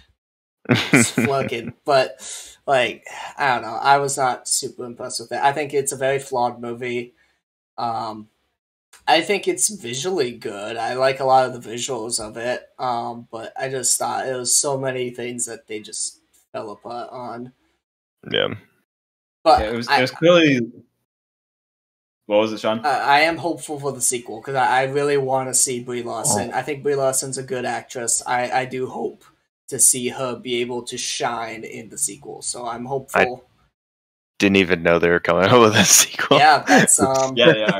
Next is Thor, and then it's Black Panther 2, and then it's Guardians Volume 3, and then it's the Marvels, I believe. How are they doing? Did they get I can't remember if I asked. Did they get everything for Chadwick Boseman for Black Panther 2? They didn't. No. They didn't. So are they cutting them out? Do we know? I have no idea. Or are they CGIing everything? No idea. Oh, that'll be interesting. Yeah, that's why I'm skeptical of the movie because I don't know what they're doing for him. Yeah. And I want them to respect him after his passing, but I also don't want him to just not be in the movie and they just never mention him again. So I don't know. Yeah. Yeah. What I was about to say is this was clearly Marvel's first attempt to have a really cool female superhero, and all I can think is just Wonder Woman did it so much better. Yeah, she did. I think I've always said I think this movie should have been Black Widow, and then Captain Marvel come out when Black Widow did. I think because Black Widow was way too late. I always felt Black Widow should have been this movie before she passed away in Endgame, and it would have that would have made sense, and then they wouldn't have had to kind of shoo her into Endgame. Yeah, exactly. Because she felt so. She's just kind of there. She just there. Showed up at the beginning, absent for the entire movie until the very end. She destroyed a ship. Yeah. Woo! But she got the glove from Peter Parker. Yeah. Did that. Moving on, though, now we do, speaking of Endgame, move on to Avengers Endgame, also by the Russo brothers, which, we've had 3 for 3 Russo brothers in S tier. Oh, snap. This movie came out April 26th, 2019. I mean, guys, let's be honest, this is another S tier. Yeah. I don't think it was as good as Infinity War. I felt like the middle section was a little bit weaker with the time heist. Like, I loved the first part. Very confusing. Yeah, I love the first part where it showed how each character dealt with grief and loss. I thought that was very well done, and I love the finale. The final third act is, of course, biggest fan service in all of cinema history. Like, yeah. But the middle part, I just felt like was a little to get there. I liked some of the stuff they were doing, but I don't know. There was some character moments that hit and some that didn't for me.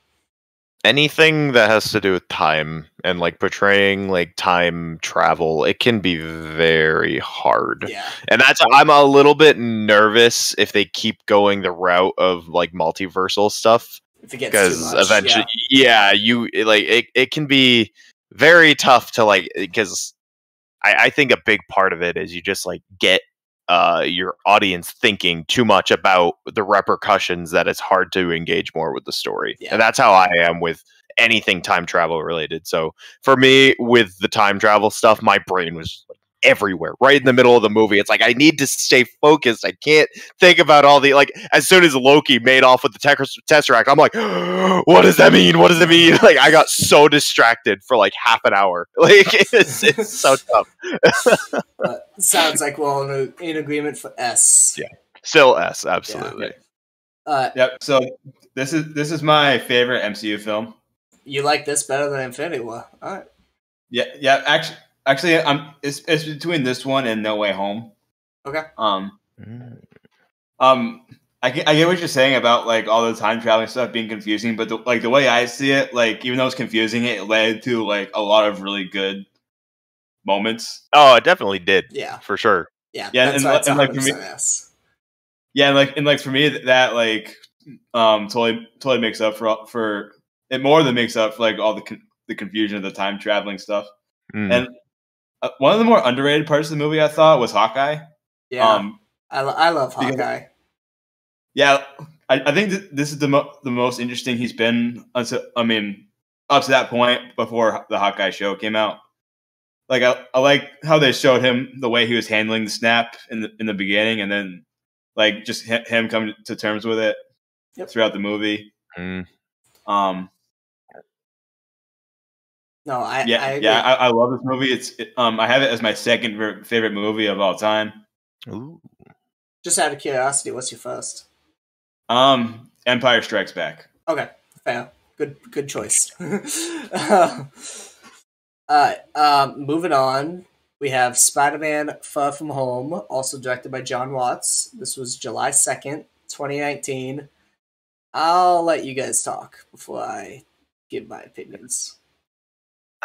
I'm trying to...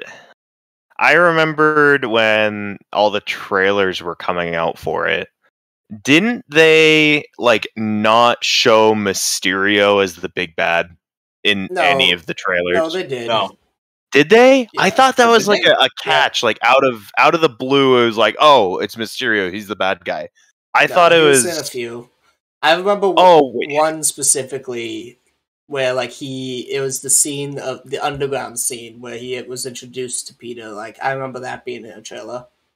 Mm-hmm. Well, no, sorry. As the big bad guy of the... That's what I was saying. Did they show him as the enemy? No, but everyone knew because it's Mysterio. That's fair. Yeah, for me, like, I enjoyed it. Of course, you have the ending, which was huge. I definitely wasn't expecting that ending with him revealing Peter. Overall, trying to think. a lot of the stuff was like the elementals, right? Like the different. Yeah, that was a big part of the plot. About half of it, and then the other half was Mysterio focused. Yeah, I'd say like the elemental stuff was a little. I wasn't like the hugest fan of or anything. But towards the end, when it started to pick up and you started to see Mysterio's plan, I really like that part. So I'd say for me, I'd say either an A or a B. Most of the Spider-Man movies, like I was never like blown away by them. Of course, No Way Home is a different story, but this one was just it was okay. I'd say A to B. What are your thoughts, Luke?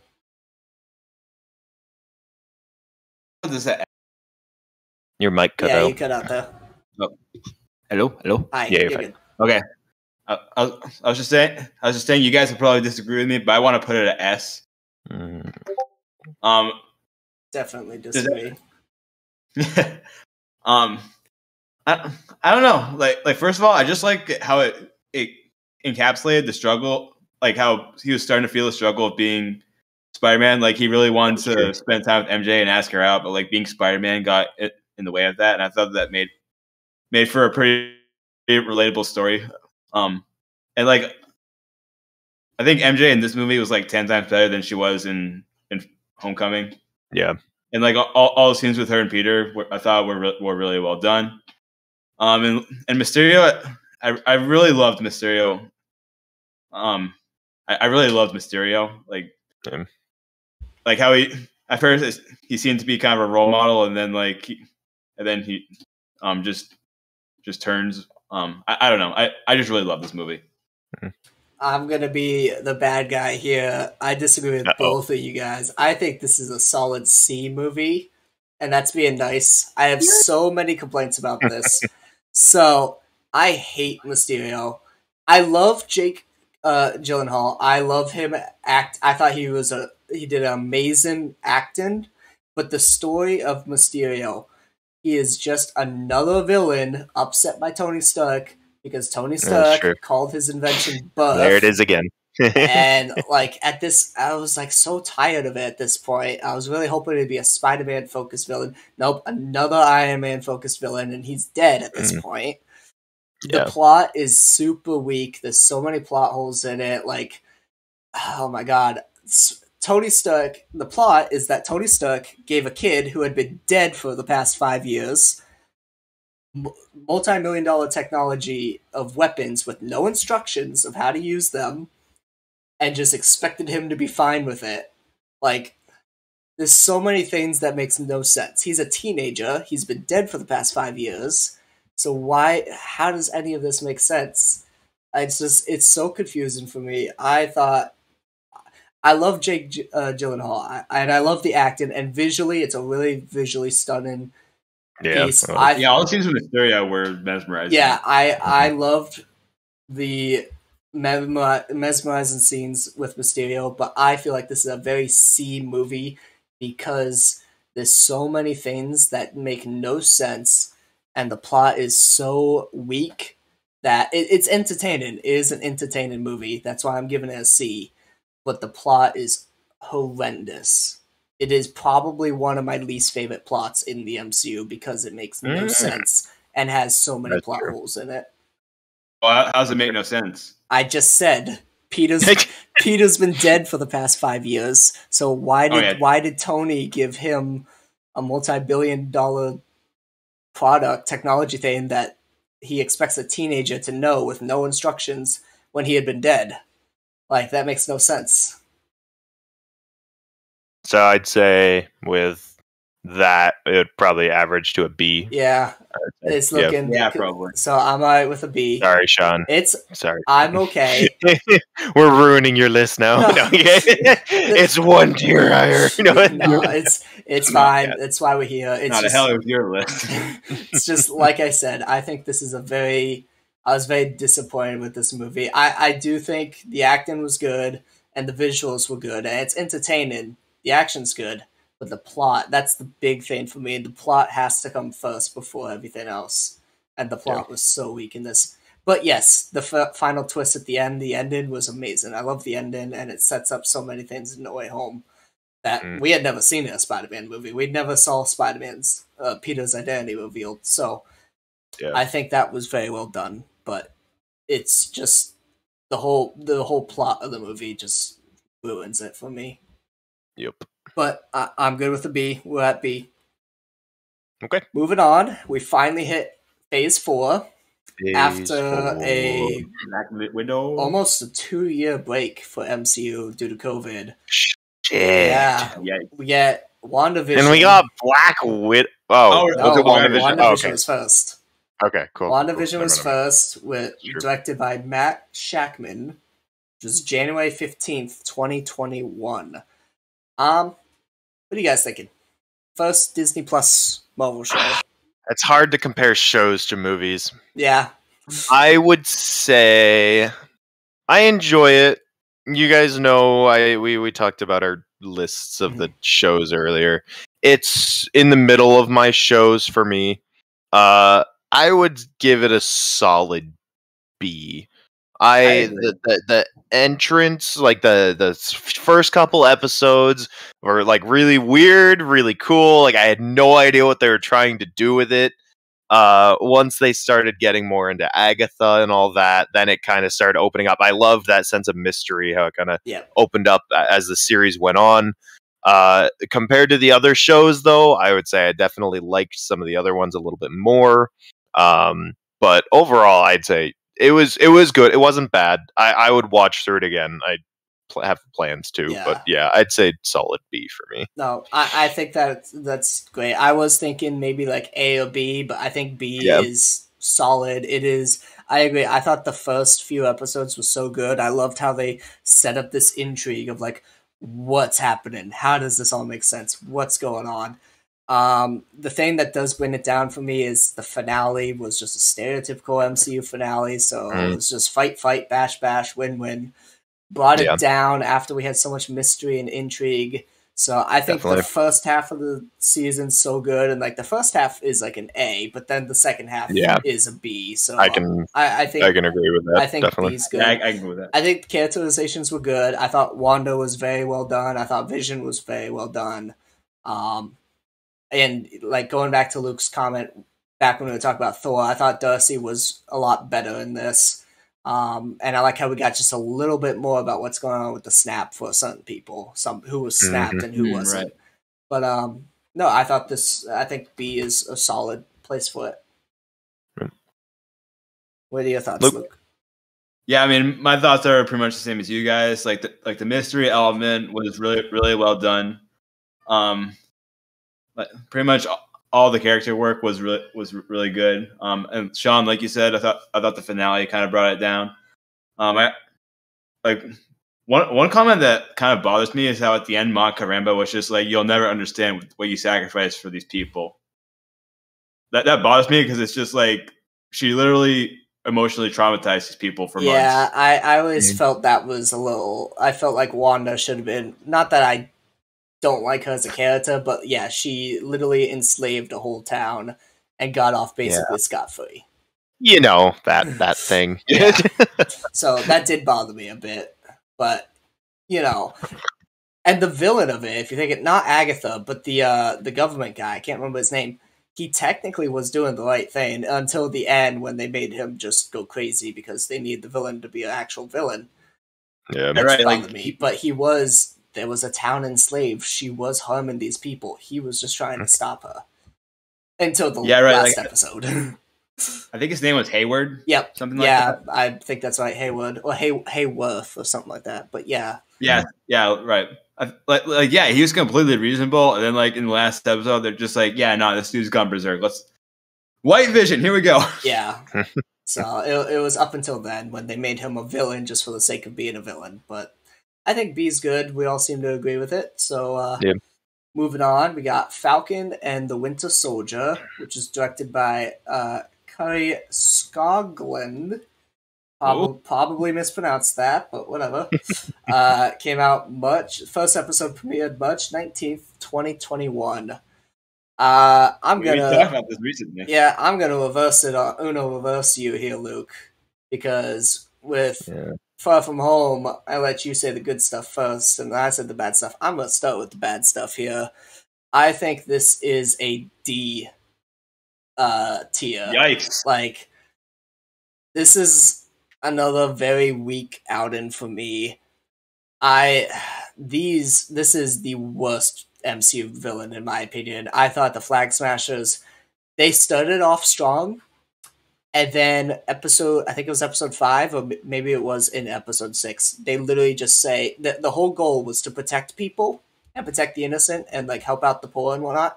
And then literally the last episode or two, the whole thing changed. They did a complete 180 and they go, yeah, we're killing people. Who cares? We don't care anymore. Like, that makes no sense to me. You're trying to protect people, and then literally just because things don't go your way, you're like, yeah, we're just going to murder everyone because that's going to get the message out better. Like, that's a complete change of character. That's a completely new character at that point.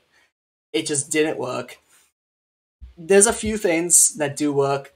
So I am actually kind of talking. I'm gonna say it's probably a C for me actually, because I do like Falcon and Bucky's relationship.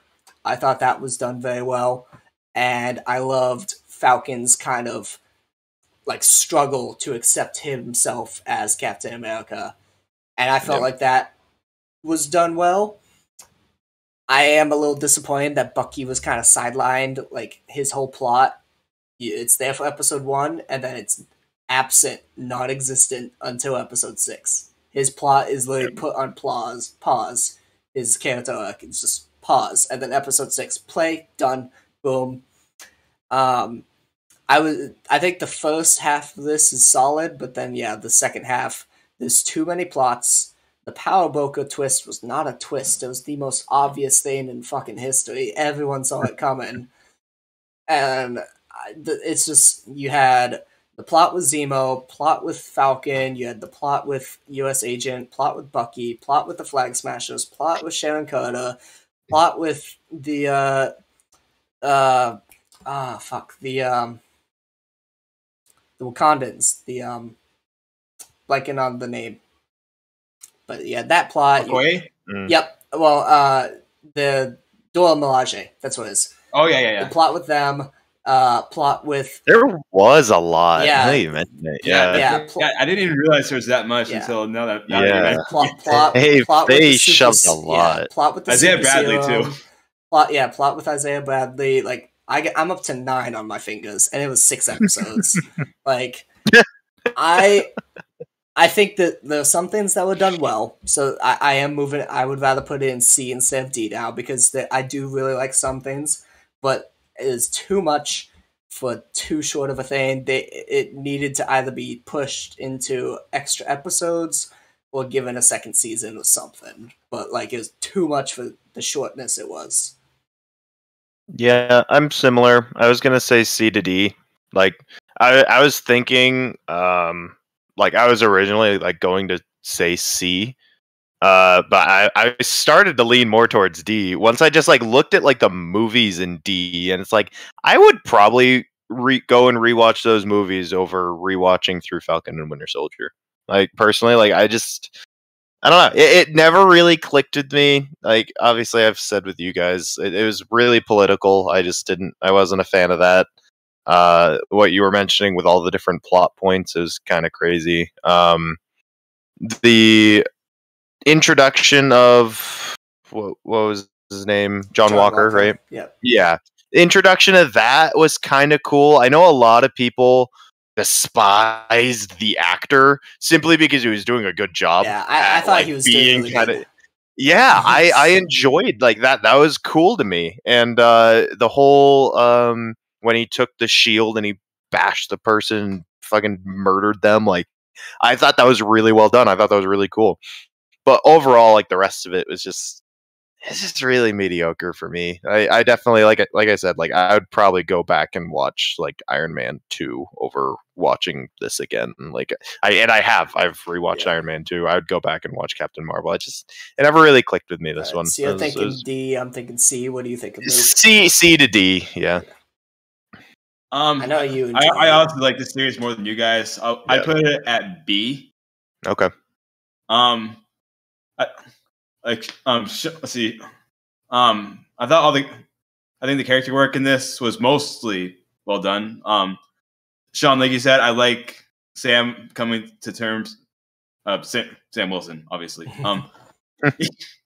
Sam Bucky. I like his story about coming to terms with being Captain America. John Walker, I thought was done well up until the finale. I liked Bucky's story about. I mean, like you said, it got fragmented, but I still liked it for what it was. Like how he was kind of doubting himself at first, and then like Sam Wilson, Sam gave him a good heart to heart and convinced him to make things right. I mean, all the action I thought was really well done. And Sean, like you said, I think the Flag Smashers do kind of hold it back. There, like you said, they were solid at first, and then like they kind of just went psycho in the season finale because they had to be villains. Yeah, right. But I had a solid time with this show. It seems like we're looking at a Stone C to D. I'm C, Luke a B, so looking like a C for us overall. Absolutely. Yeah, I think that's a good spot. Like I said, I initially when I first was thinking I was definitely gonna put it in D, but as I was talking about, I was like, it's not awful. And nothing here is like even the D stuff isn't awful, but yeah, it's still worth a watch. Yeah, but it was definitely like there was a lot of. I think out of all the shows, this could have used an extra season to elaborate more, or at least a couple episodes. Yeah, or a couple more. Episodes. Go to episode 9, like WandaVision did. Right. Yeah. I think it would have been a lot better if it did, because then things could have been fleshed out more. Right. All right, moving on to Loki, which is directed by Kate Herron, June 9th, 2021. I'm thinking A tier. A. Yeah, you say A. What are you thinking, Luke? I did not like the show as much as you guys did. I'm going to give it a C. You're thinking C. You that'll be a B average.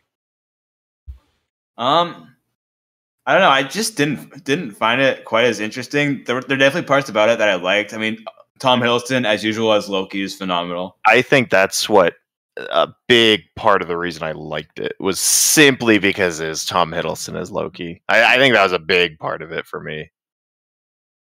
And let's see. I just like, for one thing, I thought it was just weird how like he kind of fell in love with himself pretty much. That is an odd point. Yeah.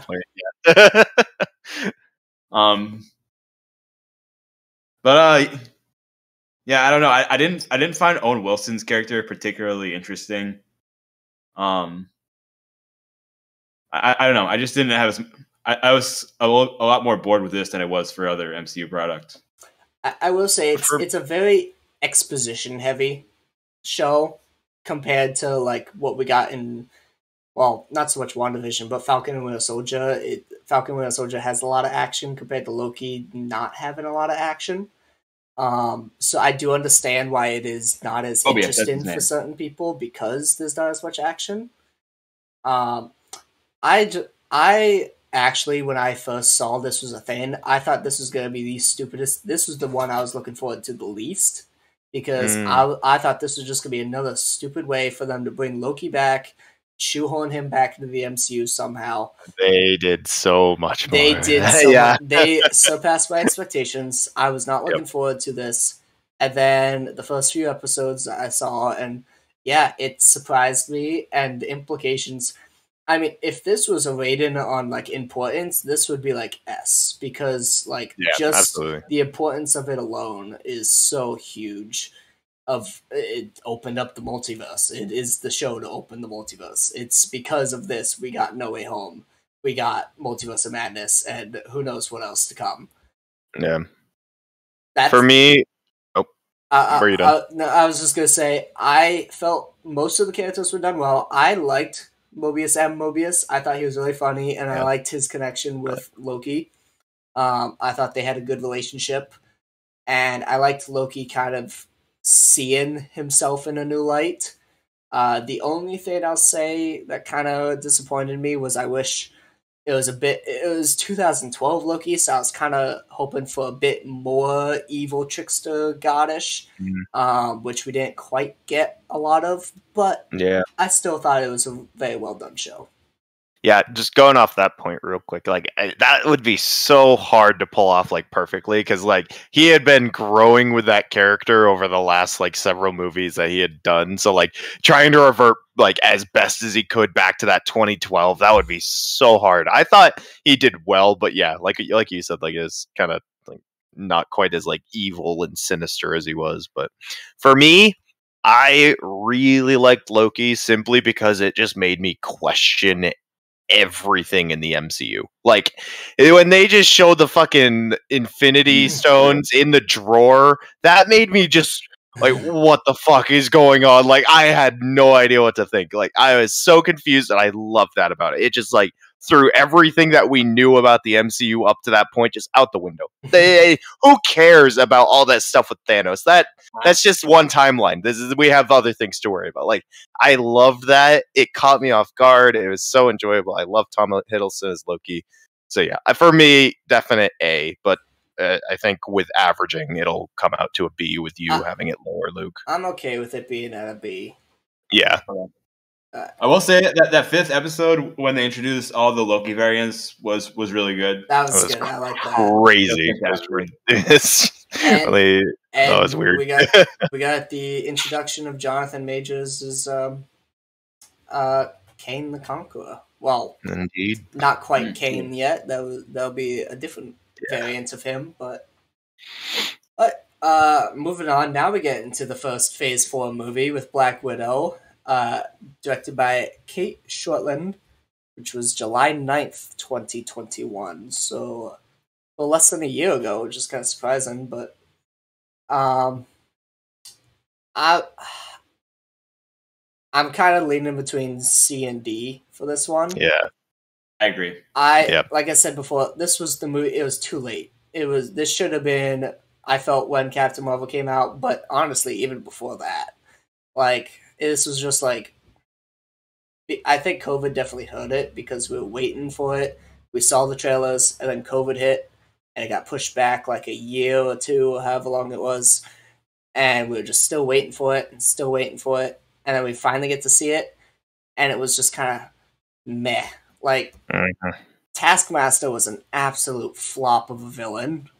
I agree wholeheartedly. That would be, in addition to Malekith and the Flag Smashers, another one of the potential worst MCU villains in my mind.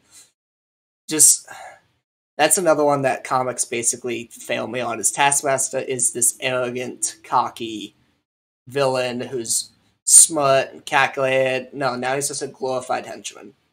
He doesn't talk. She in this, which that doesn't bother me so much, but just the fact that it's like they take someone who's supposed to be like, he talks almost as much as Deadpool, but no, they pulled an X-Men Origins Wolverine. They literally duct tape, stapled the mouth shut or whatever. Yeah, right. Now she doesn't talk, so I was very disappointed in that. And like the final act, the fucking Fallen and stuff like that, I thought that most of the movie was so grounded, and then everything just goes nuts, and it's like crazy MCU stuff again. Like, okay, holy crap, what's happening now? They're falling through the air now. Yeah, it's like the final fight of a video game. For me, I would definitely say D. I probably am not going to rewatch this one. Maybe if I do a full MCU rewatch, then sure. But just like at a standalone level, like it just wasn't that enjoyable. I love that it had David Harbour in it. Yep. Like I love David Harbour from Stranger Things.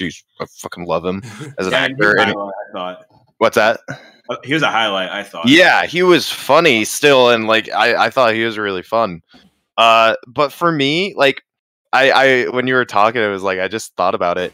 This movie came out less than a year ago, and I already remember the plot of it less than I do a lot of the other like D tier movies that I have. Like I already forgot about a lot of the stuff in this movie. Like it was very forgettable, just not that exciting for me. It was just bleh. And yeah, like what you were saying, like this was our first big Phase 4 movie. Like we had the shows and stuff, but this was our first big movie. I was hoping for something huge. This was after COVID. I was like, oh, I need something big. It is just yeah, I agree with all that. I one positive. I thought that the introduction for Florence Pugh as Yelena was good. Like she was really good in the movie. I thought I did like Yelena a lot. I thought she was pretty good, and I liked her relationship with Natasha. I did like that, but yeah, but I even though oh, sorry, go ahead. I was just gonna say I agree with Stone. I think this is a D. Damn. I was just gonna say I think even though I liked Yelena in this movie, I think I liked her better in Hawkeye. Yeah, 100%. Would you put it as D as well, Luke? I would put it as D. Okay, well I'll put it in D then. Yeah, very disappointing start to the Phase 4 movies. But then we got Shang-Chi, which is directed by Destin Cretton. Came out September 3rd, 2021.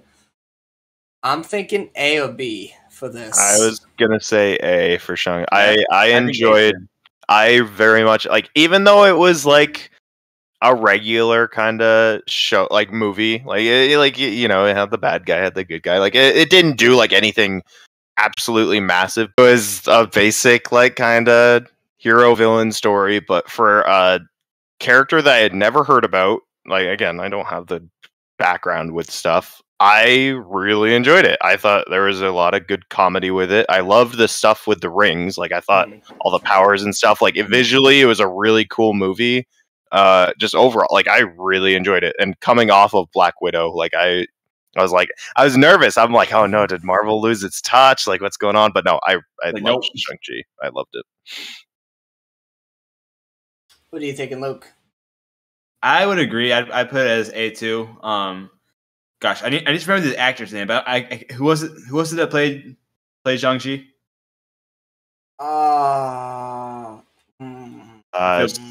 Simu Liu. Yeah. I thought he was really good. Let's see. Once again, I'm gonna say the same thing I said about Hela. I think the villain was solid. I think he did his job well. I don't think it was phenomenal. But I think he did what exactly what the plot demanded. And like I think some of the action is some of the coolest in the MCU. And I don't know. I'm also a big sucker for like Asian cultured types of stuff. So I really like that about the movie. So yeah, I would put it at an A tier. Yep. Yeah, I'm between A and B, but you guys are both A, so it sounded like we'll probably put an A. I actually thought the villain was phenomenal. I thought the third Mandarin was really well done, and I thought like his story made sense of being this broken man after he lost his wife and his kids kind of left him. He wanted nothing more than to get his family back. So he would he didn't know it was with the demon or whatever, but he would do literally anything, even fight his own kids to bring her back in the hopes of making his family back together. So I thought he was a phenomenal villain. I thought the action was really good. But yeah, the acting was good as well. There's a few moments that I feel like it's like too forced MCU. You get some forced MCU humor in there and forced crazy things. Like the bus scene, the fight was cool, but like the bus, it's grounded, and the next thing you know, he's out flying outside the window, and the bus is going all over the place. Like, yep, there's MCU doing MCU stuff again. Yeah, right. So there's a few moments that's kind of like that, but I think overall it's good. And so yeah, for me thinking A to B, I'm totally okay with it being an A. Yeah, no, I totally even forgot to mention it, but yeah, I loved his like relationship with his dad, like how that was all set up. Like that was really good storytelling, and like that's a hard thing to talk about with like having like a bad relationship with your family, and like that can be tough to talk about. I thought they handled it really well. So yep. Moving on, we now have Eternals, which this is gonna be interesting to see. It's a very polarizing movie. Yeah. Directed by Chloe Zhao, which came out November 5th, 2021. I know a lot of people either really love this movie or really hate it. Honestly, I thought it was decent. I'd put it at B or C maybe. I thought it was just like a middle movie for me. I don't hate it. I don't love it. I was kind of middle road of it. I thought it was visually stunning. It's really beautiful to look at, and the costumes were cool. I liked how everyone looked. There's a few moments that there was a bit too many people that I was kind of having a hard time like keeping track of who was who and what was happening exactly. I thought the plot was good though. I liked the kind of um, the surprise that oh, turns out Icarus killed Ajax and all the like. I kind of liked that twist. I thought that was well done, a lot better than the Mandarin twist in Iron Man 3. Um, but no, I thought it was well done. So I would put it at B, maybe C if you guys are against it. But that's my thoughts. Luke, I'd put it at a B too. I think this movie did have a pretty tough task of introducing like 11 characters and just and like similar with Endgame. I mean, like they're all like top notch like Hollywood stars, like Angelina Jolie. Wow, I actually don't know the other names. Harry Styles. Oh yeah, Harry Styles. He's in there too. They had two of the guys from they had Kit Harington and then the other one from Game of Thrones. I can't remember what his name is. Is it the dude that played Icarus? Yeah. I can't remember. Hang on. I'll look it up. All right, while he's doing that, I'll keep explaining. I think they did a solid job with it. Just introducing them and then like maintaining the characters throughout. I thought Kingo was really funny. Yeah. Richard Madden. Sorry. No, you're good. Kingo was just really funny with all his movie star stuff that he was doing. Let's see. I think Cersei coming to terms as like the new leader of the Eternals was a really cool story. And yeah, I think it left us off with a big cliffhanger too. I mean, what are they called again? I'm blanking on what they're called. Celestials. Mm-hmm. I'm just thinking, like, how are you gonna beat that thing? Yeah, right. Yeah, for me, I also was thinking B. I went into it. I had heard a lot of negative stuff about it, so I was biased going into it that I thought I was really not going to like it. But I was pleasantly surprised. I really enjoyed it. I thought, again, that twist with Icarus and everything I thought was really, really good. I thought the scope of it was really cool, how they introduced the Celestials and stuff, because like they talked about that a little bit in Guardians 2, but like they didn't like go too in depth with it. And so they brought that in. I thought what were they called? The bad guys in it. I can't remember what term they had for them. It was Deviants. Deviants, yeah. I thought that was interesting. The CGI for it was kind of odd because they were like all like rainbow colored and stuff. But like overall, like I thought it was a cool story. And like you were saying with the twist at the end, and like that's how they brought in was it Black Blade? Is that his name? Blade. Or Blade. Well, sorry, no. Blade Black Knight? Black Knight, yeah. Blade Black and Knight. Black Knight. Sorry, yeah.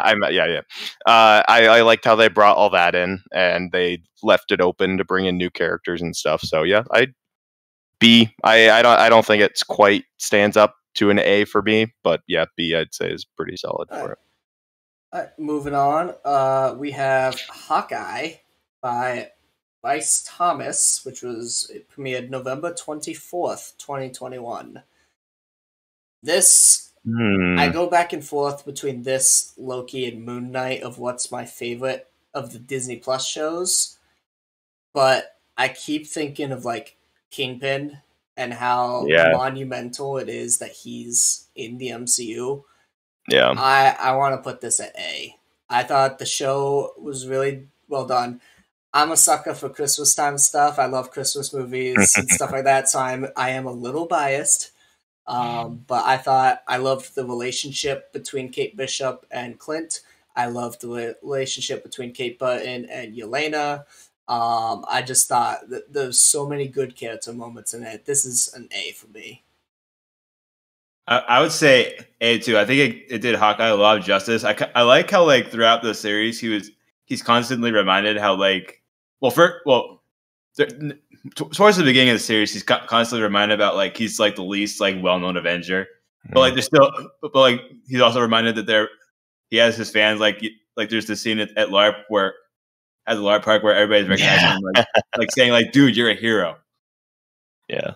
So I really liked that. Like you said, I liked how the relationship between him and Kate Bishop developed throughout the series. I mean, Pizza Dog was his name's amazing. Lucky. Oh, okay. At least according to the comics, he never got an official name.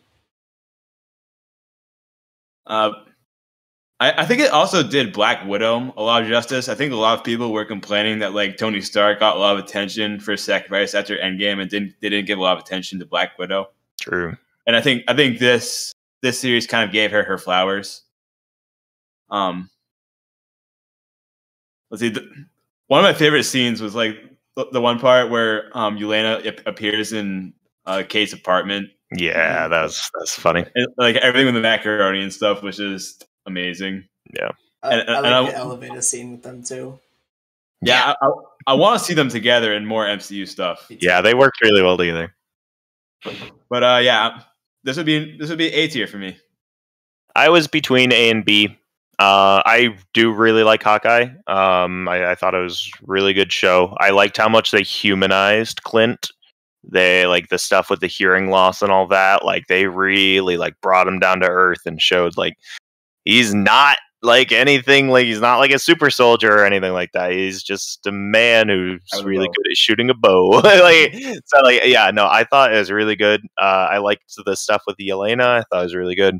So I'd say I was looking at the stuff in B tier, and I would say personally, it would be low A for me. I know we're not doing too much like intermittent stuff, but for me it'd be just at the edge of A. I liked it, but like I don't think it beat out like some of the movies in A tier for me. But yeah, I agree with that. Like I said, I was thinking between A and B, but yeah, I think A is a good solid spot. We're down to the final three, guys. Yeah, we are. Now we got Spider-Man No Way Home, the last movie directed by John Watts. Came out December 17th, 2021. S? I know you guys are probably both going to say S. Yours going to be A. Right? I'm A. Yeah, just because of the start. Yeah, I'm not a big fan of how the movie starts. I think it's very weak how the plot starts. Pretty much...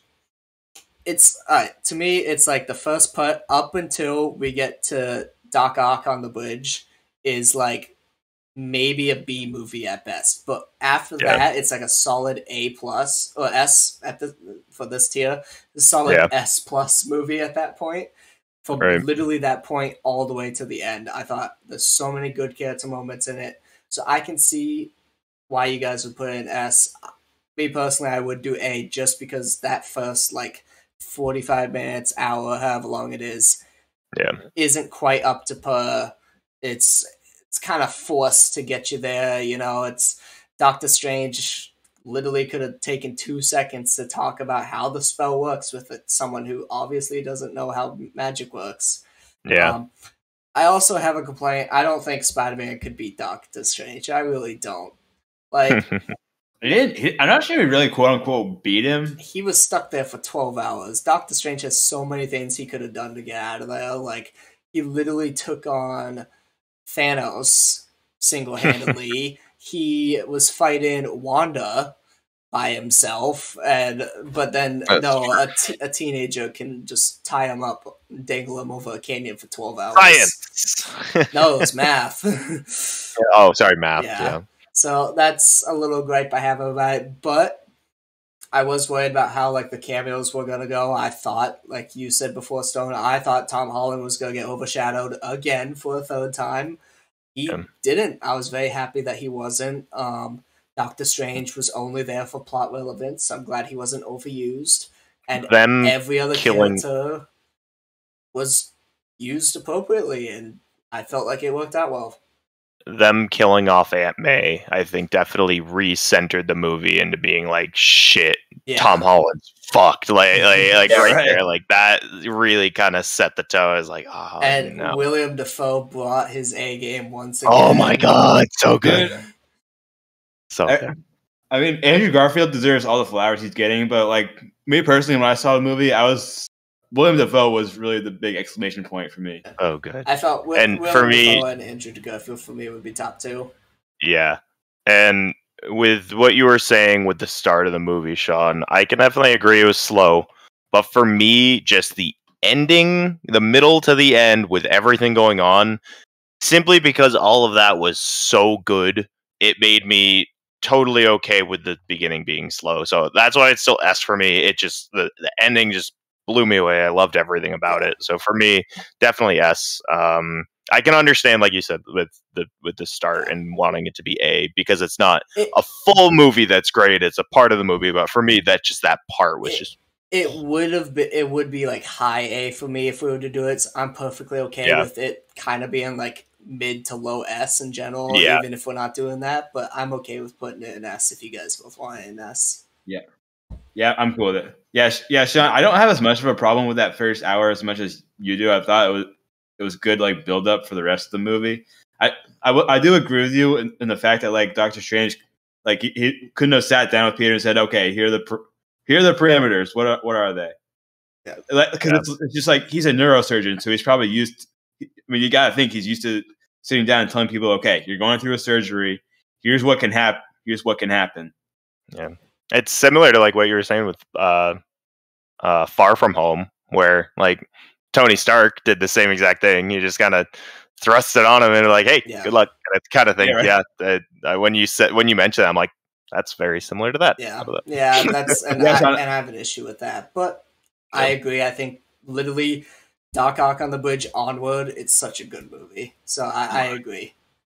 Yeah, Sean, I was, as you're talking about No Way Home and how you don't like how like all the villains of the English, you didn't like how Mysterio's conflict related to Tony Stark. I was just thinking, oh well, in Far From Home or in No Way Home, they gave you 6 villains that all hated Spider-Man specifically. Yeah. And that's what I wanted. I was tired of all the Iron Man stuff. You know, not that I love Robert Downey Jr. and I love Iron Man, but like this was supposed to be about Spider-Man, and 2 movies of Spider-Man. Oh, it's an Iron Man villain basically because they hate Iron Man, and it's like okay. But no, I think definitely of the 3 MCU Spider-Man movies, No Way Home is definitely my favorite of the 3. So I am okay putting it. We got S, A, and B like that. I think that works for those 3. 2 more, right? Yep, 2 more. Moon Knight now, which is directed by Mohamed Diab. I mispronounced that, but you know. Sean, I'm gonna come right out and say it. Moon Knight's an S for me. It came out March 30th, 2022. All right, so why S? It's so good. I have a poster of it just above my computers here. It was so good. I loved all the stuff they did with the cameras, the mirrors, everything. Pretty much the entire. I need to rewatch it already just because there was so much that I had missed just in the first few episodes. It's just there's so many little things that they hint at with like his other personalities throughout the entire series. I loved how they talked to each other. Somehow Oscar Isaac made it seem like he was just talking with himself and he had a great relationship with himself. I loved everything about that. I will say, like, the overarching kind of plot, I mean, it wasn't my absolute favorite. It was good. It was confusing once he got shot in the chest twice. That was all really confusing, and the fact that it took like 3 episodes to get through that, to get to the finale, that was kind of like I'm not figuring all this out. But like for me, I just like the character is sweet. I love how they portrayed what was it, dissociative identity disorder. I love how they portrayed that. I thought it was super cool, really creative. Like that's such a hard thing to capture, and I thought they did it so cool. Yeah, for me, I wouldn't say it tops the movies, but so again, I'm gonna say kind of the low S. But it was so good for me. I don't know. What are you thinking, Luke? I'm thinking A. All the positives that Stoney said. I thought that the finale was kind of weak. The finale, yeah, I will agree with that. It wasn't. Yeah. Yeah, like I thought it was better than WandaVision's and Falcon and Winter Soldiers, but it just felt like a lot of things happened and it felt kind of rushed. But I mean, other than that, like to Stone's point, I mean, Oscar Isaac as Boat. I mean, he basically played two characters, and that was so impressive. How? Like, it doesn't make any sense to me. Yeah. And I was talking with Stoney. I keep forgetting his name, but the dude that voiced all the clones in Clone Wars. Oh, he voiced Momo and Appa too. Yep, I know who you're talking about. I can't remember his name. D. Bradley Baker. Yes. Thank you. What though? Yeah.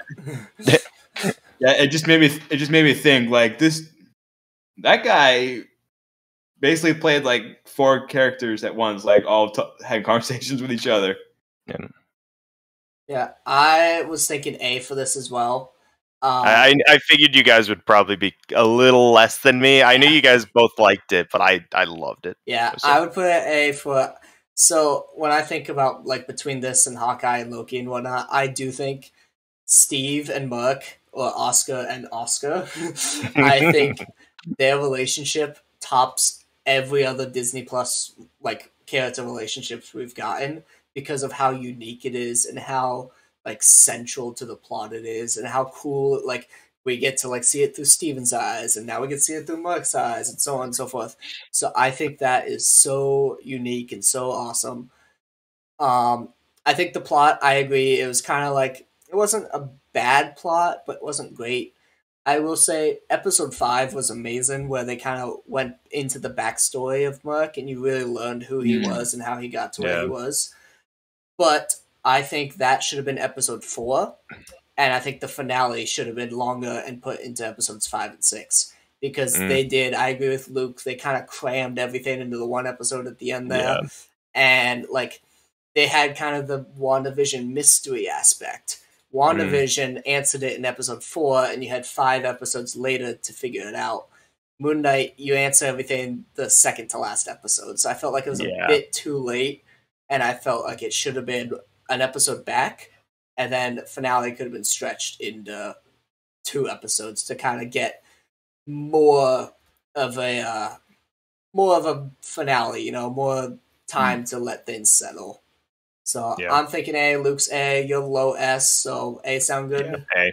Yeah, that's good. For sure. Now the spoiler warnings. So spoiler warnings for anyone who has not seen Multiverse of Madness. If you click off now, I won't blame you. Or you could skip ahead a little bit when this goes live on YouTube. So I'm thinking A or B for this movie. I felt like it was... Oh, what did we have? We had Doctor Strange at B. Yeah, I'm thinking A then. Because I felt there was a lot in it that I did really enjoy. My biggest issue with it, I have like two kind of issues. One was that the first half of the movie feels totally different from the second half, and it's because the first half is like regular MCU stuff. They got to get out of the way. But then the second half is all Sam Raimi was able to let loose, and I love the second part of it. Sean, we talked about this on the way home last night. Yep, yeah, I loved the second part with all the Sam Raimi stuff, all the little horror elements. I loved what they did with it. I loved the cameos. It wasn't too much, which I was worried. Like, everyone was expecting there to be 50 million cameos, and I was like, well, how's the plot going to go if there's just cameo every 5 seconds? But there wasn't. I was very happy. I thought that helped it. It bettered it. My only other problem with it that I have was I felt it could have used an extra 10-15 minutes to have a little bit more multiverse fun. We really only saw like 3 universes, really. one of which was the standard MCU anyways. So for a movie that's Multiverse of Madness is the title, you don't get a lot of multiverse stuff. So I was hoping for maybe an extra universe or two, even if it was just short. Like I almost would have preferred when they were doing the scene where like they went through a million different universes at once for like 2 seconds each. I would have almost preferred like maybe 5 to 10 solid minutes of like they go into a universe for like a minute or two and they're like, what's going on? And then they instantly move to a different one. And like you don't get too much of it, but like just enough to kind of explore a bit. I could agree with that. I would have liked a bit more multiverse stuff. Other than that, I thought the characterization was good. I was a bit skeptical about how Wanda was like so quick to be a villain. But when I thought about it, we don't know when this movie takes place. We don't know how long she's had a hold of the Darkhold. So it could have easily like corrupted her, because she could have had it for who knows, like a year for all we know. So if we later find out this takes place like a week after WandaVision, this will probably go down in my list. Yeah, that's true. But like I have a solid feeling this is at least like 5-6 months later. So I think A is a solid spot for it. I would say A to B. For all the reasons you said, it did feel like a weird clashing of MCU and Sam Raimi. But I think the parts of Sam Raimi are the ones that I liked better. Like all the horror aspects and like that one fight scene with the musical notes at the end, like blew me away. Super neat. I didn't understand it at all, but it was really cool. Yeah, right. I did understand it, but it works for me. Yeah. But all the horror stuff. I liked the amount of gore that was used too. It felt like I didn't feel like it was enough. I mean, some people say that should have gotten an R rating. I'm not sure if I would go that far, but it just felt different for the MCU, and I felt like it added a lot of what's the word? I don't want. It's very unique. Severity? It's compared to every other MCU. It is probably gruesome. That's the word I'm looking for. Yeah, it is probably the most unique. That's the word. Yeah. For me, I also was thinking A to B, but I would say I'm confident A and like kind of middle A as well. For me, it's like Luke was like really close. She was right next to me when we were watching it. There were so many moments throughout it where I literally just like put my hands on my head, just like, what the fuck is happening? Like every like little thing with Wanda from the like middle to the end of the movie was just like, holy shit. And the fact that they went out on a limb and did that, and like they took a chance and did that, like fucking mad respect for that. Like that is so cool. It was the weirdest fucking movie I've ever seen. It caught me off guard with the gore right in the middle of it with the Illuminati. That was like, I would say that scene alone, like just Black Bolt dying the way that he did, I would say warrants the R rating. That was a brutal. You could literally see his brain dripping down the back of his helmet. Like, Oh my God. Like, so for me, just because it went so crazy with it, I'd say it's a definite A for me. Like I was originally like, yeah, A to B, like it was cool, but like just because of like just how much of a risk they took with it, like I thought it was awesome. So there is almost a complete list. I told Stone this before. I don't know if you noticed, Luke. There's one thing that's missing. It was the What If series. Oh, What If? Yeah. Was not placed on this tier maker for some reason. I didn't make this, but this is the best one I had that didn't have too many extra stuff. So D to D. It was directed by Brian Andrews, and it came out August 11th, 2021. I was thinking solid C for What If. I put it as the lower of my MCU Disney shows. I like the idea of it. I like what they were going for it. It's just none of almost none of the questions that they asked. I will say there's a couple episodes I'll get to in a bit that I really enjoyed, but almost all of the questions they asked, I never once thought. Never once was I like, I wonder if T'Challa became Star-Lord. I wonder if Thor was an only son and was a party goer. Like, none of these... And if there were zombies. None of these questions I asked. Now, aside from a few, like, I thought the Doctor Strange episode was hands down the best episode. Oh, that was such a heartbreaking episode. Like, if we could have gotten a whole season of that, it'd probably be like A tier for me, maybe even S. But since it's that one episode, it doesn't do it. The only I didn't mind the zombies. I like because it's from the comics, so I did like the idea of how they incorporated it into the MCU and how it fit. So I did like that. And I thought the finale was fine, the 2-part finale. I didn't hate it, didn't love it. I thought it was fine. Every other episode, though, was mediocre to meh, garbage. Like, I hated the Party Thor episode, honestly. I thought that was such a stupid episode. Yeah, honestly, I wasn't super into that one either. Yeah, like, everything MCU, that's the one thing I'll say I actually didn't like was Party Thor episode and What If.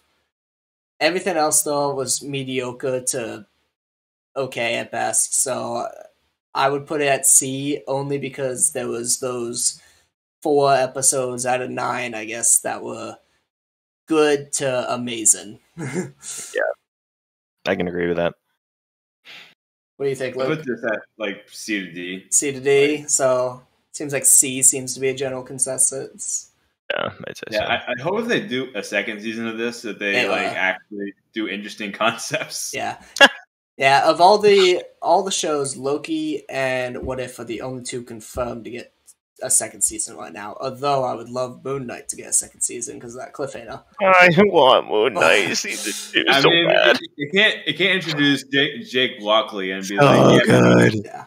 Well, he's confirmed to be in more MCU stuff. He will be in movies and stuff at some point. So good. But although I think it was confirmed that there's going to be no more Avengers movies, right? I didn't hear that. That'd be big. I didn't hear that either, but that'd be big. But yeah. So people just imagine there's a What If thing right there on C, just right there next to Falcon and Winter Soldier. Guys, this is a official tier list for the 3 of us. So, but thank you guys for joining me on this video. Any final thoughts you want to say? No. Okay. We're good. We're good. I gotta pee really bad. That's my final thought. All right, guys. Make sure to check out Project Vizier on YouTube. This video will go up later, so if you missed it or you want to watch it in segments, it will all be on YouTube at a later date. So subscribe to me there. You can also follow me here on Twitch to catch other videos that will be first. I'll also on my YouTube will put in the description the link for this tier maker. So if you want to make your own tier list with this exact format, like I said, there's no What If, but it has every other MCU thing. There is this you could do. There's other ones I found as well that have stuff like the Sony Spider-Man movies and Morbius and stuff like that. So there's others. I chose not to do that, but you can always check out on Tier Maker if you want any of that stuff. You can also check out Stoney Y13 on Twitch and YouTube for his couple videos a year he posts. I'm hitting bangers right now. Yeah, new montage. Your last Rocket League montage was good, so definitely go check that out and say hi to Lucas. But yeah, so thank you guys for joining and put in the comments what you guys' thoughts are. Again, everyone be civil, be nice, no hostilities. But if a whole war, what are your opinions? Maybe they're probably different from us. Like I said, I'm not a huge fan of Spider-Man Far From Home. Lucas wanted it in S. I wanted it in D. Perfectly okay. So now, Sean, you can go to hell. Okay, how rude. All right. Next video, Lucas and I fight. I'm down for that. How do we want to fight? Do we want to wrestle? Do we want to full on fist fight? Do we want to thumb war? I'm completely down for that. Let's go. This outro is about 5 minutes too long now, so I'm ending it. Thank you guys for watching. Stay safe, and we will see you next time. Goodbye. Bye. Bye-bye.